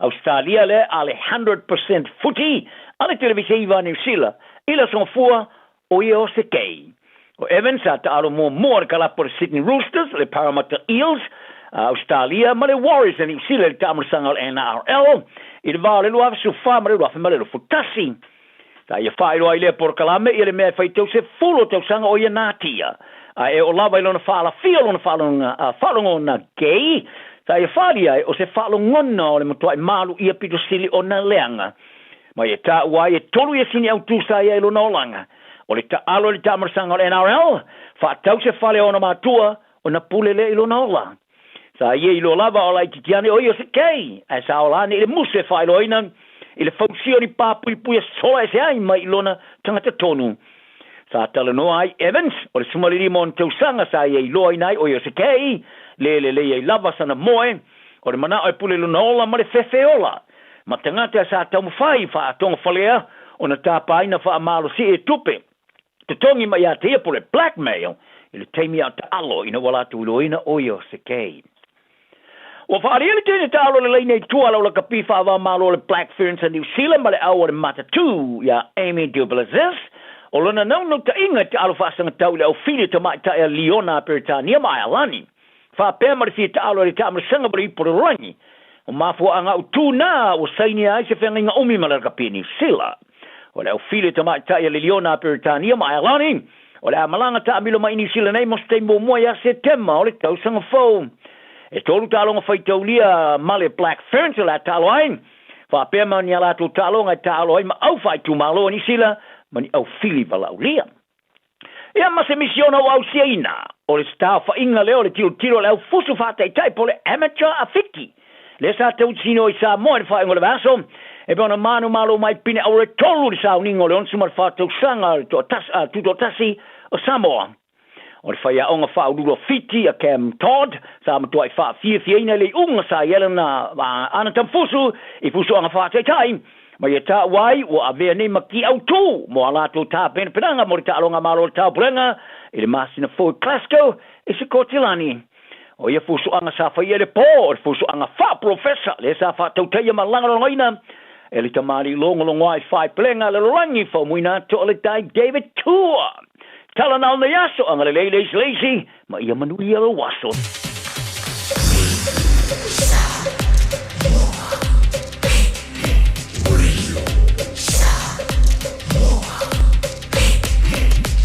Tasili moi votu amo Ua ova maliono sfulu tau sangal tau tua al Christian Savings. O le au nanga so ani linga luenga le tua. E ala I le langolangoina o le fausi o whaaleta puai, o mautau whaafianga inga, whaapea le whaatau, to e whaafau o mautau ngā ruenga. Whafsota I mai le emaili info@christiansavings.co.nz, po le telefoni o iwa 5valulua o tolfitu, o iwa 5valulua o tolfitu. Tātou ngā lulua whaatasi, e whaalau tele le malo le atua, e hiaia inga whaapitoa. O mo mia ni ngaluenga fai ilo fali. O le living space o lau company if so soani ilu fale leo maota malawa. Ama na umia se papui pui, carport, canopy, be fa folo heat pump, fai sau dick, fa ka peta lo fale. Fab so ta I mai i le living space. Faia 4 quotes, maule fsosoani le finance, e le aise deposit. Vili mai loa le living space, ile o valu selau, lima fauno, fa valu fa, o valu selau, lima fauno, fa valu fa. Hey, where you two off to? We're going to go drop off Nanny Aroha's bus screening test. Have you done yours? No, this Nena is too young. What anymore, Nena? The age has just come down. That's you and Papa too. The starting age for the National Bowel Screening Program is now 58. When you turn 58 or 59, you'll be sent a free bowel screening kit every 2 years until you turn 75. Please do it for us. It will come in the mail. Hey, don't be that guy or that auntie ignoring a sore throat. This isn't just some drinks and lemon tea in your sweet situation. Untreated sore throats can lead to rheumatic fever. Nobody wants that for their family, eh? Go get your Pepe's sore throats checked at your GP, school nurse or pharmacy. It's quick, easy and most importantly, free. So come on, whānau. This summer, take care of your tamariki. Get it checked and get it treated. For more info, hit us up on socials at Stop Sore Throats or visit stopsorethroats.nz. Ta lofa lava, o le si'u fofonga le nei o Samoa, le Radio Samoa.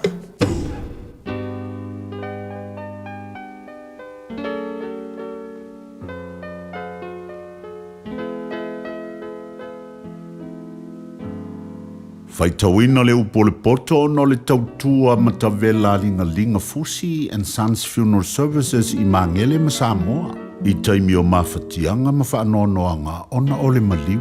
Manatua linga Fusi and Sons malana au nanga o le a whaamama avenga atu mo oe ma le ainga. Wala au I le telefoni lua fitu lima tolu o fitu.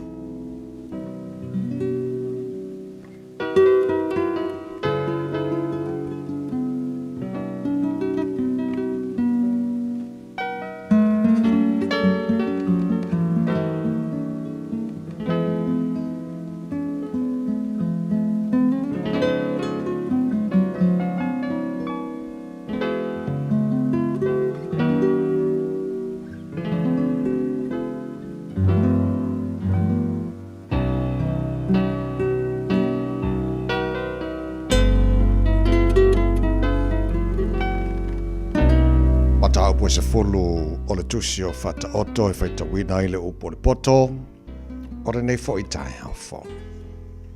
O fata oto a Solomona o le atari poto na te whaafia lona tama a o le tama valea e whaanoa no ai lona tina. E lea o ngā le faula inga o loa o le amio le anga a o le amio tonu e la vea I lea na I le oti. E le whaalaina I le li o e amio tonu. Almana o e amio le anga e te ena lea e ia. E mativa le wangalua e male lima vai. A o e lima malo se mau o Ailando. O le whaaputu le tausanga vevela, o le atari poto lea. A o le moe ngase I le tausanga sele ai saito, o le atari I le tupu o le maa. O whamanuia wai lunga o le ulu o le amio tonu. A o ngutu o e amio le anga o fitia ia le whasawa. O le whamana tuina o le amio tonu, o le amio tonu, e vi ia lava lea. A o ingoa o e amio le anga, e palaia. O le ua poto, lona loto, na te talia polo inga. A o le ua ngutu vale, e lafa tuina ia. O le savari le amio tonu, wa savali ma le saunga le mu o ia. A o le whaapiopi o nala, e whaalia o ia. O le ua ngeno na mata, na te whaatupuina le tinga. O le ua ngutu vale fo'i e lafa tuina ia. O le ngutu o le amio tonu o le puna o le ola lea. A o ngutu o e amio leanga, e ufitia ia e le whasawa. O le ino e whaatupu ai misa. A o le lofa e ufiufia I solitu la fono malama. Poi lo le poto I lau ngutu o le mawhawhau. A o le sasa e te taulea e le tua o le o le isona mawhawhau. O e poto lato te ua le poto. A o le ngutu o le vale, ua lata I le malaia. O le oloa le mau oa o lona olo malosi lea. A o le mativa o e maritiva o lo lato malaia lea. O le ngaluenga a le amio tonu e ulea I le ola. A me maua ele wa mioleanga e ule le sala. Waile ala ole ola ole tausi e me awa oina. A ole o tu ua le awa inga o se selea. Ole o fiufile ino poia te iela ngutu pepelo. Ma le o faitala leanga. Ole vale la vaia. Ole tele upu ele onge sori tu la fono ai. A ole o tau fiona la ngutu o te ngata potolea. Ole lau no faiva o lea me o tonu ole ario e silio na leilea. O loto e amio leanga. E tu saia ma se mea whatau a. O lau ngutu o lea me o tonu e whanga ina ile to tele.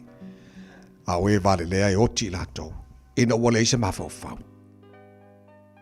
O le whamanuia lele i o le whatamao ai ngai. Na te le whapopo i se tinga. E pei ona whaima mea ata ile vale ina ua whaimeleanga. E whapea fo i le poto i le tangata mawhau whau. O le mea matau iai lea mi o le anga e o lava lea i ate ia. A o le mana o ea mi o tonu. E fua ina mai lava lea. E pei ona mawai atu le asio sio. Ua whapea fo i lewa mi o le anga ona lea ai. A o lea mi o tonu. Ua iai whaavae e whaavavau. E pei o le vineta i nifo. E pei o le asu fo i mata. E whapea le pai e o awina o ia. O le matau i le li i e wha leva le vai aso. Au tausanga o e amio le anga e wha aiti na ia. O le wha moe moe o e amio tonu o le oni lea. Au le wha tuanga o e amio le anga wai u vale lea. O le ala o le li i o le malosilia i e usa o la tau amio. Au le malaia o e whai amio le anga. O le o amio tonu e le whaanga e tia lava o ia e wha vavau. A o e amio leanga, e le mau lantou le nu. O le ngutu o le amio tonu e fua mai ai le poto. A o le laulau whaiva whapio pi o e vavai e seina lea. O la ngutu o le amio tonu boi loa ia o mea mari e. A o ngutu o e amio leanga, e wha pi o ia. Ua awina atu le upu o le poto i le nei aso o no le langolango mai a linga Fusi and Sons Funeral Services. Ua mawhai o na tu whatasia o au nanga tala whea ngai i ni tau ngofia tele. E fsosoni atu ai, a o whea ngai oe ma le popole ma le whememea. E mori whatasia atu ai ma wha mai senga, ma wha mawhana whananga mai a linga Fusi and Sons mo a inga uma o Samoa ua whea le maliu ma le oti. Malau mai loa ia lingalinga Philip Fusi lingalinga. To ia whaapo lingalinga, to ngia si ulavea, pe susu mai i le luas fulvalu Canning Crescent i Mangele.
flava o David Tua le nei o lo e whaafonga mai pēi le Radio Samoa. Tasi lima I watolu a mō. Samoa I amanuia lau whaafonga ma lau whaasausaunga. Le Shine Dental. Whaapafonga mai I whaapitoa o le nei vai tau. E whaia fuolisi a ki o loa I le Shine Dental. E lima se lau iwa le tau o le nifo whaapipi e tasi.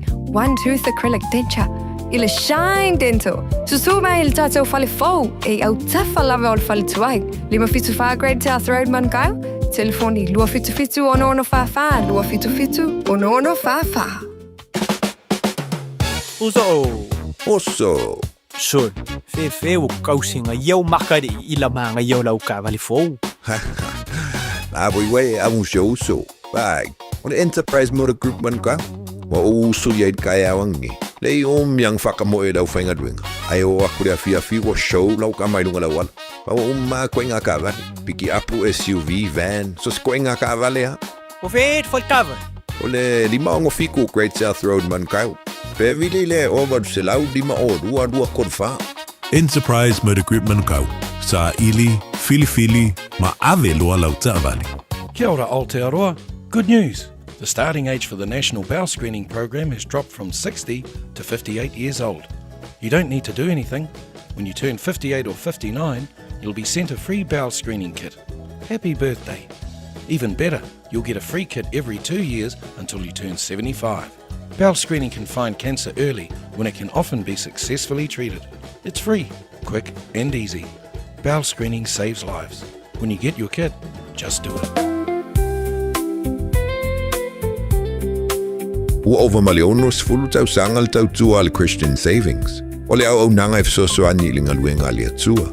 E ala I le langolanguina o le fausi o wha le tapuai, o mautau wha whianga inga, wha apea le wha atau, to e wha fau o mautau le ngaluenga. Whafsota I mai le emaili info@christiansavings.co.nz, po le telefoni o iwa 5valulua o tolfitu, o iwa 5valulua o tolfitu. Tātou ngā lulua whātasi, e whaalau tele le malo le atua, e hiaia inga whapitoa. Tautou mo le Samoa ile nei fo I taimi o le tai o fau. Ia, tātou sa pisi le tai o mo le tamaiti le aonga, malo le ona sai. Whaamvela koko Samoa te ele marili le maruru le tai au. Mai a whawhianga mai a puni Samoa penina oe, so ma le tātou solo. Ora nei fo solo.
o le solo. Na su e upo ua maua o na fatu ai leo manatu matusi ai solo ma wha mawina te tonu o le tusi o le malamalama tusi e Pastor Rolangi Mikaele. O le centenary au tūre nā o le solo le nei tae au lo whaitawina lava le sunga ia Pastor Rolangi.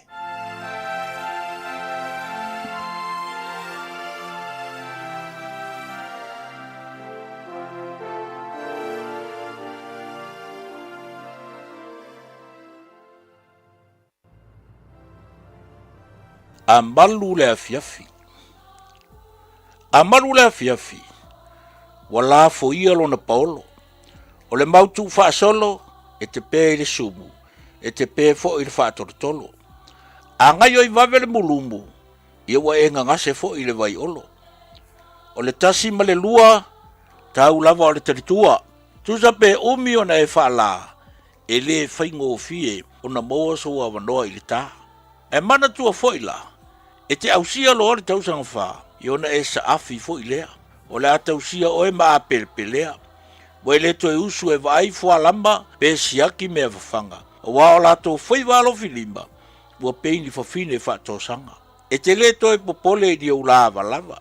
A wa le awhisi ta i whala au mawafa. Si a lato au nanga. E whesiri atu po a mai oe. A le haso wha moe moe. Se lupe tua ena, se fingota, ia po se fasi ma moe, tuusa lava, pe ua ngase lau moe, e le fai ngofie ono tu ua na oe. A wao le lato tautua, e mulu au foe. A mo se hava noe a si ai a inga, e ta tau lava ono foi mai, ma se fasi ringa. A waa lava oe le toia ina. E mo musu tele, e whaatumutumu lima le lato tausinga. Ava ai la, ia ini malo whenga solai. Fai mai lato, se matua polonga, ai o le tautua le alofa, e polonga ai le langona. E te le whaalongo i le sai, a wa lato mautinua, o i lo tau a fiafi. A fai o le a e wha mai, o lato tau au e whipitai, mo sāwa wari whaana tinati, e whesiri ngia se fua mai. Pe tua mani a nei tā mai, se sauia, o lona malosi e toi fia mati. O mātou manatu lava isi o mātou tamaa. Le apurisia to fanga mar falefu e nene i tā le fuanga le lefu. Se e matua mā ofa fui le tamai tai fo mai. Pe au fale atu i le mota. Te ilo fo ia solo mona ma le valvale alofa o le tamai tai se epa. E fati a uma ma fetari a i le tala luma. I le fatu lima e faa feilo a iatu i le au aluma. Sa lilo i manatu tau te amana i alo mātou munga. Na popole fo ina nei taulia e le tuna. Tua ina le whanau o le sunga. E o leo masi mai le fala singa tā. Te inane le whaatawhanga se ngase o si o mātou tamā. O le loto i fale, e te le whaolongo ina se male. A sui le fuata, o sui foi le lou. Ai o tā anga lava ia, e tū mau pēa, na ona toi whaafou. E tāli e ma whaamatala, e leisi au ngā tūpulanga, i leisi au ngā tūpulanga. O ai e fia ai anga, le liripa, le lalapa, e whaamanatu ma whaiaisu anga. E mana tua le turi tau si o i le maunga o tu istala. E tāma mo e atu lava ma fe ei mai, o leo o mua fo i tau miti mai sa la fai. O atua ma ana pe e anga i lava i whaiva o le moana. Ai o tua masanga, o whaiva o seunga, tau inane le mama lava. E ei nisi ele i au tau ina, ai ona i o lato mātua na whana uina. E o lava ia i lato ia, lato te le whaangalo ina. E pei e turi matanga ue o lato mafau. Le ola mo o ma le mana o nao, e wha i o vivi inga, a o le toninga. A wa o le mua toru sama, lona seipua tau nufo. Malana ula sisi mai ala moana, se o tau lava o fua rosa matala. O le fui no fua ia mai le whato anga, ta whawhai lele ina, e whai mamori mau o le nei tāla inga. A whai e soria le ele se au malanga, o teimiti tio i o le tausanga tolu i ala atau taanga. E mana na o i loa mai ni tausala. O lato ia wa yeile anava. A wae wha mai paepa le wha ma le rima. Na una tustusi o lato tamtama i rima. Ma tau mai tau fōringa. Pe wha mata e sau se aminga. A le tasi ia ma le lua. Ia le wha mata tasi mai lava le pito i tua. Se o langa e tupu pea o na tala. E ui wa wha au fiatu tau sala. Ai wale lei fo i se i tu oi le mata na nana. I ofu mu lanu ena. Ma la e senga. Ai mai se o sa keke lanu moana. E tinga lava, wana o ni suanga. Ai tau I titi ao le po o la lava e tau wha matala. O lea lau ato e wawa I atu nei I le tele o asanga. Talo o whae, tamo le lau malili. O mai a tātou o I o ritana. Na tu uai maa, e whai ma wha manatu la tātou malanga. Ai mai se o le whea ngainga na alanga ina. E mana tu ailo na wha maoni, maana wholofolanga. Wa o aina ilu ma tātalu. E auria mai le nei se lau tausanga. Avele ea, pe ngalo o ea whea. Whai mai o le tiana I e feso maona tō peto. Anu wha paolonga solo maona na wha maangoto ai langona. Whai mai e awhe ta mai ta ila le lei ma le selenga pepe. Ai le wha tu salia sinale avele. O lo iai le lau motele. O le kolisio avele.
Wawele ele ngalo oe. Tama tuai lo malili. Whakikia ko le tai ao Radio Samoa. Maramarato lo maru le tai ao le lofa mare ngale leo le tana matai le langi. Leso whawhiwhia ko le tai ao whaanofa whi mali e fo le tai ao manu lulan tau. O mana piki le au le under 20 New Zealand. Mo le World Rugby Junior World Championship. O ba koe host e Japani. O le au whaailoa ia tolo te titi la tolo i fo i alo Samoa lo whiwhilia. Ele under 20 squad New Zealand. Ia mo nā fo i tāmo le sanga. A mai a whawhiwhia ia na au na wina le o le lisi. O gofa atolo e fo inisi alo Samoa lo whiwhilia le under 20 le New Zealand. Ma lo whawhitaile tunu whata si mali tāra pokalame nei tae au. Good morning. Tatele pia mana tua le api api o le asunga fu na pa mai ai o le alanga ua ta ape ape papa ua ta fea o le tau o pe ua ngā solo solo ao le vine ula o lo ua whaano lo ulo toe wa momo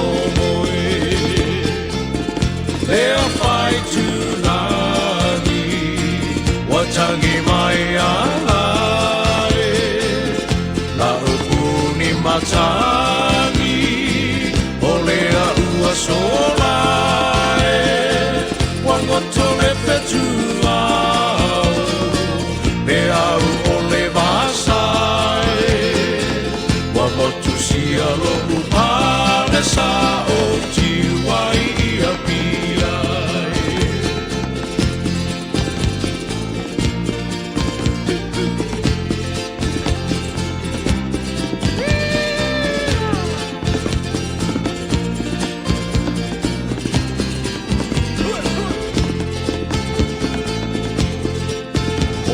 Sili ole atu vale ile vale tolu le vai no le va le non fo i fuai vale fa pe se umanta fa ole tau posia te pa ile fili fili olo olo ruanga pe moni e wa malanga tu ile malo si Lea whai tūrangi Watangi mai ala O la upuni matangi O lea ua sola Wangoto me petu au Me au o le vasai Wamotu si ala upale sa o tiwai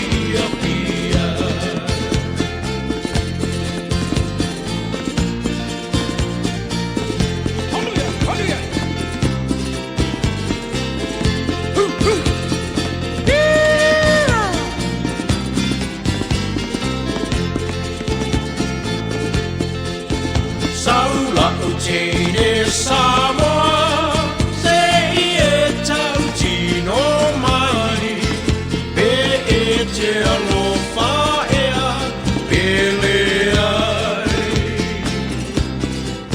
ina ne i o utawa rau fungai lo uma fau fau ai le tau ane ai i tai se whaatatau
wala awina nei oe ele tupu ile lani o la upenina o oe la upele tasi lea whai tūlani watangi mai ala la upuni matangi o lea ua sola wangoto me petua me au o le vasai wamotu si alo upale sa o tiwai ia pia wamotu si alo upale sa o tiwai ia pia.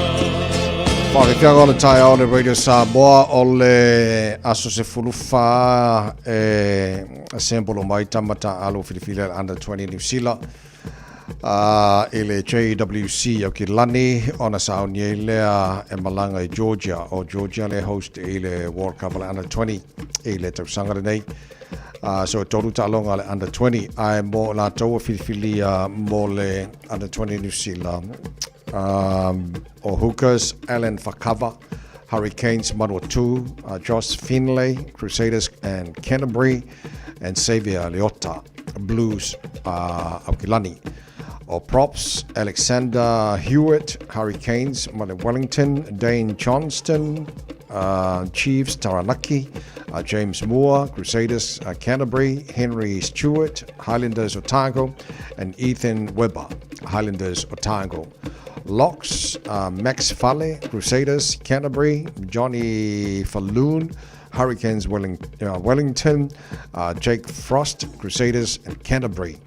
Loose forwards, Kope Brownlee, Crusaders, Tasman, Micah Falle, Chiefs, Waikato, Jake Hutchings, Blues, Auckland, Patrick Maunga, Hurricanes, Hawke's Bay, Bradley Toka, Chiefs and Taranaki, and Caleb Woodley, Blues, Okilani. Halfbacks, Jackson Hukan, Highlanders, Southland, Boston Crown, Blues, Auckland, Jolly Sinton, Chiefs, Bay of Plenty. First 5/8, Cohen Nori, Blues, Auckland, and Mika Muliaina, Highlanders, Southland.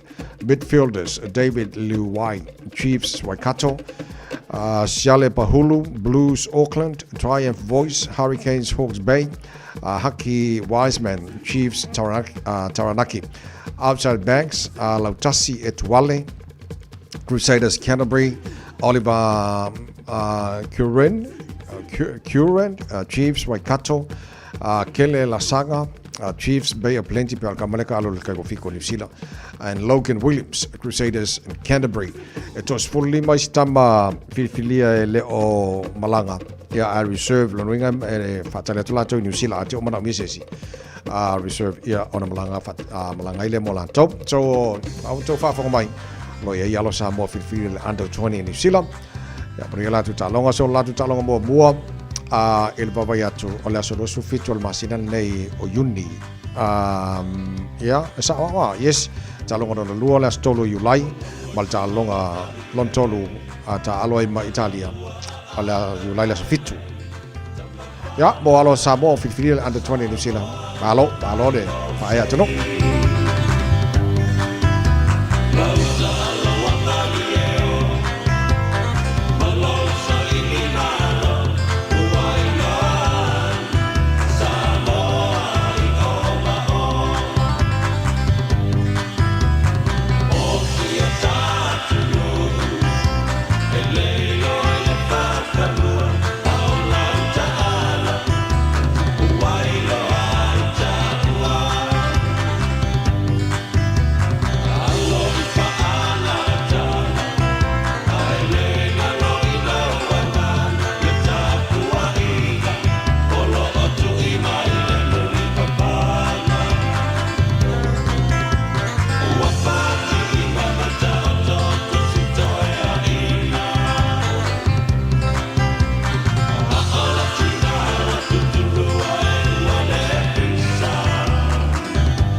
Ya sabona tino pele ba yalo a waturo lima ta ua fato fa mo ne fo I tai au le ta malu le tai au le na mo ne fo I aso lua fa tai tele lava lau talo mo lau ta po inga manuia lava ne yaso. Stay warm, stay safe and God bless.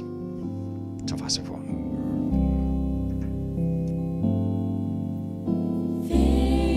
In God can move the mighty mountains. Faith in God can calm the stormy seas. Faith can make the desert like a fountain. Faith shall bring the victory.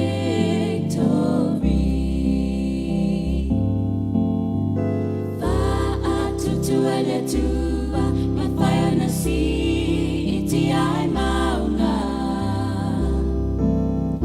Fa'atutuele tua, e whaamanui nai le sami. E mawhaia I ona, liua toa whamawhaia puna. E mawe fo'i le manu malo.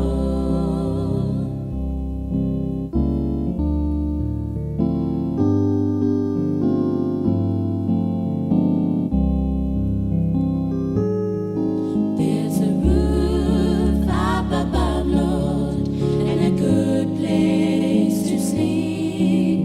There's food on my table and shoes on my feet. You gave me your love, Lord, and a fine family.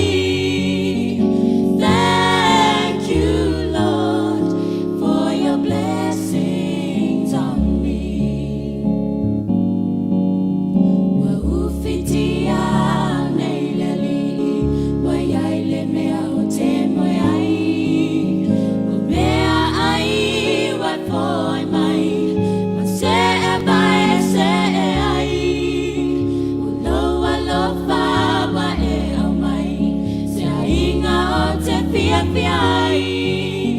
Yesu e wa whawhetai, I whamanuianga wa e au mai. Yesu e wa whawhetai, I whamanuianga wa e au mai.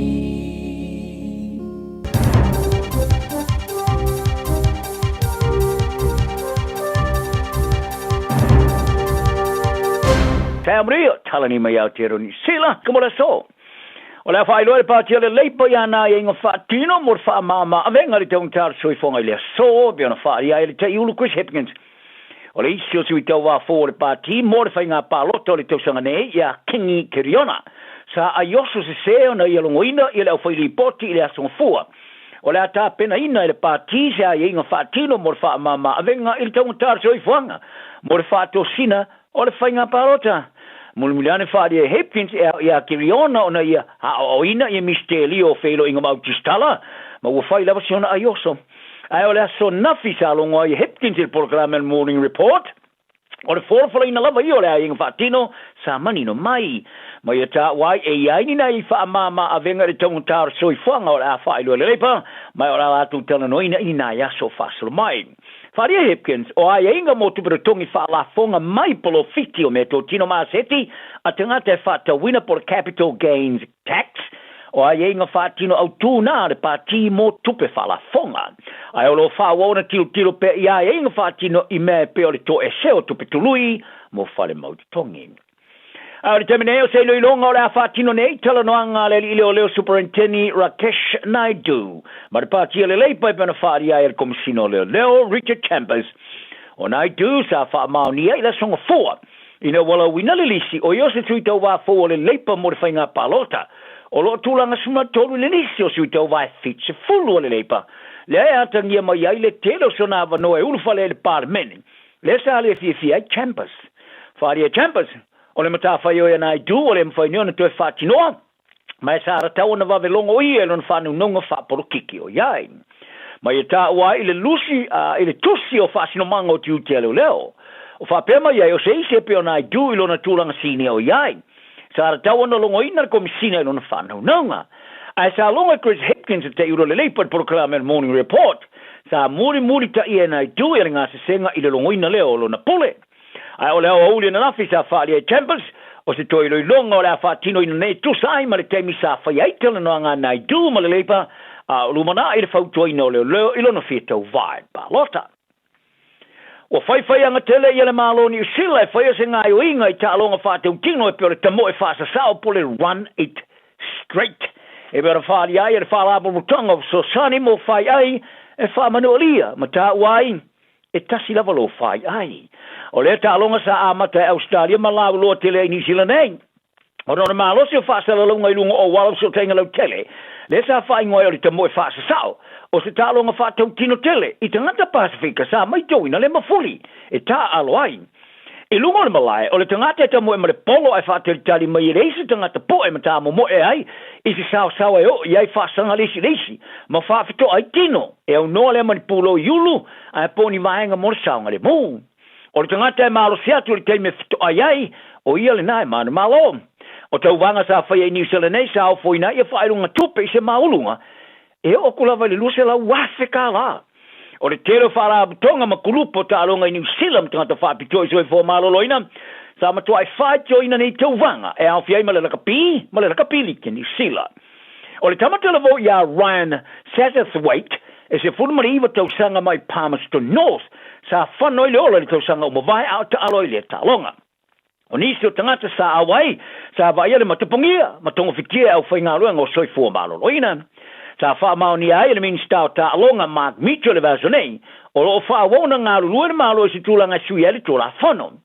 ai o fa rir ke mata o office silo fa la tonga so soni mo tanga ta afia fai ai le Headway New Zealand Stacey Melbury o leo mai ari to sanga ele ai le was swing o faia ma ia fali ai sala ngai le Headway New Zealand ia tungalunga le official ta longa New Zealand sui o le parliament ma le official sa ngale mo ngalo ngale work safe ia meo le tau sanga tuai e o mai lawa le teimi nei e le tue wharongo ina lava se i vanga na uni le sa ta wai o le atala noina e le ofisa o se alisa sa i seia mamori e lona ngau ingo poloka sukalaki e fai te wafe mawe ta lalo na tau whaari e leo o le ali e tosuli ma tau sanga sa tua ia lona ngau i o le silia male hi wafe ta lalo le tau o poloka sukalaki mai se vaenga e tasio au kilani la vaia e luasu tasi morianga o fte ia e maleari so maliva ne morianga e so tanga mare ngoi falo loa wharir pule asi o vau ianga ngoinga li tulangi o le taulanga o kilani sifo Wayne Kitcher e fōringa mai o le ali o tua ia lona taula i o skalaki mai supermarket ese i le vaenga o le taulanga wharia leo e stasio ngoinga sa tua ia i le ali o ia ngoi skalaki silia male tolu afe tala o le tau mai le supermarket e tasi tiara tu sa tula ila i famsnonga fa ngol vaso ma fa wa na loka se ia toi tula i famsnonga ia o kuso ma los kolaki o no hafi la pasese sa so tu ma so al papu i puisi mai Wellington i de pole stonai o fa ia ninga i inga mole ave se e to fa tanga te sa ri potier fa manu o li ai le fa alave o le to lu o pasese ma le to lu o le finga lu ngana fafi fa ri company mon fafi le Kiwi Rail o le no foafi o toi tu ne ilunga o le alan foafi ma mai lua ai le sifi ilunga i afata i tasi o le foafi ilunga o loli mo le awinatu le no fuanga i koe li pe ai fa lia pule awa o le Kiwi Rail i Wellington Andy Lyon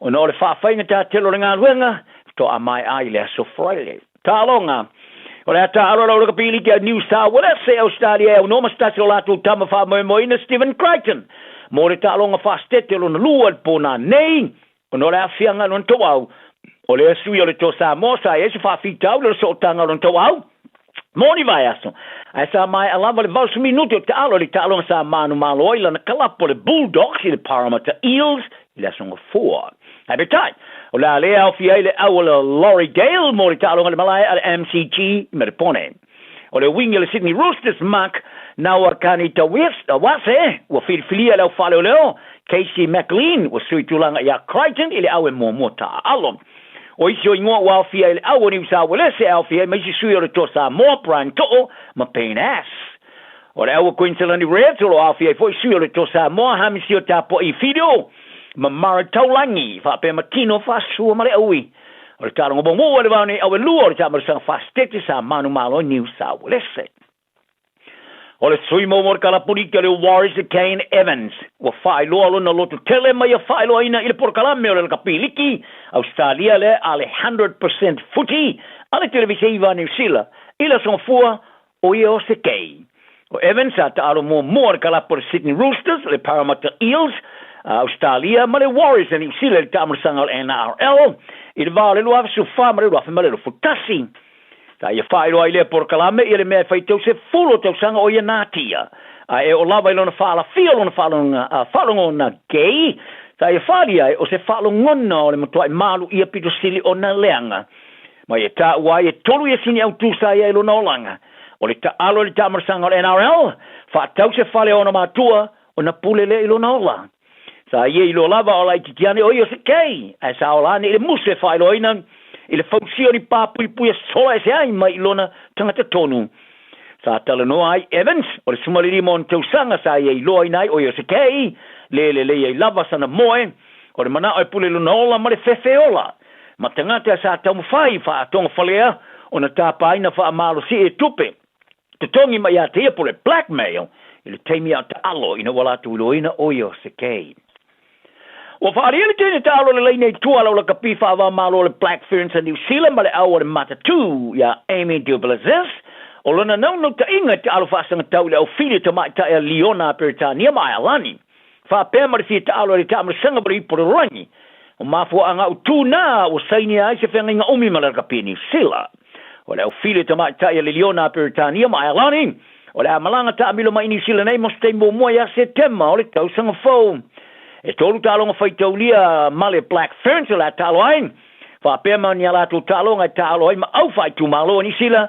mani au fili valaulia ia ma se misiona au siena o le staff inga leo le tiro le au fusu fa tai pole amateur afiki le sa te utsino i sa mo fa ngole vaso e bona manu malo mai pine au re tolu sa uningo le onsu mar fa tu sanga to tas tu to tasi o Samoa o le whaia onga wha ururo fiti a Cam Todd, sa matua I wha fia le unga sa Yelena ana tamfusu, I fusu anga wha tai, ma ia ta wai o a vea nei maki au tū, mo ala tō tā pēna penanga, mo le ta alonga malo le tau purenga, I le masina Ford Glasgow, I se kotilani. O ia fusu anga sa whaia le pō, o le fusu anga wha professor, le sa wha tauteia ma langa rongoina, e le tamari longolongo ai whai pelenga le rangi wha muina to le tai David Tour. Tala na ona yaso ang lazy ma ia manui alo waso. Te alofa Samoa o Mr. Cowboy Lenny. Whaafafonga ma mai mo mai bea I le Radio Samoa. Yeehaw! Tala falava o le siufafonga Lenny o Samoa, le Radio Samoa.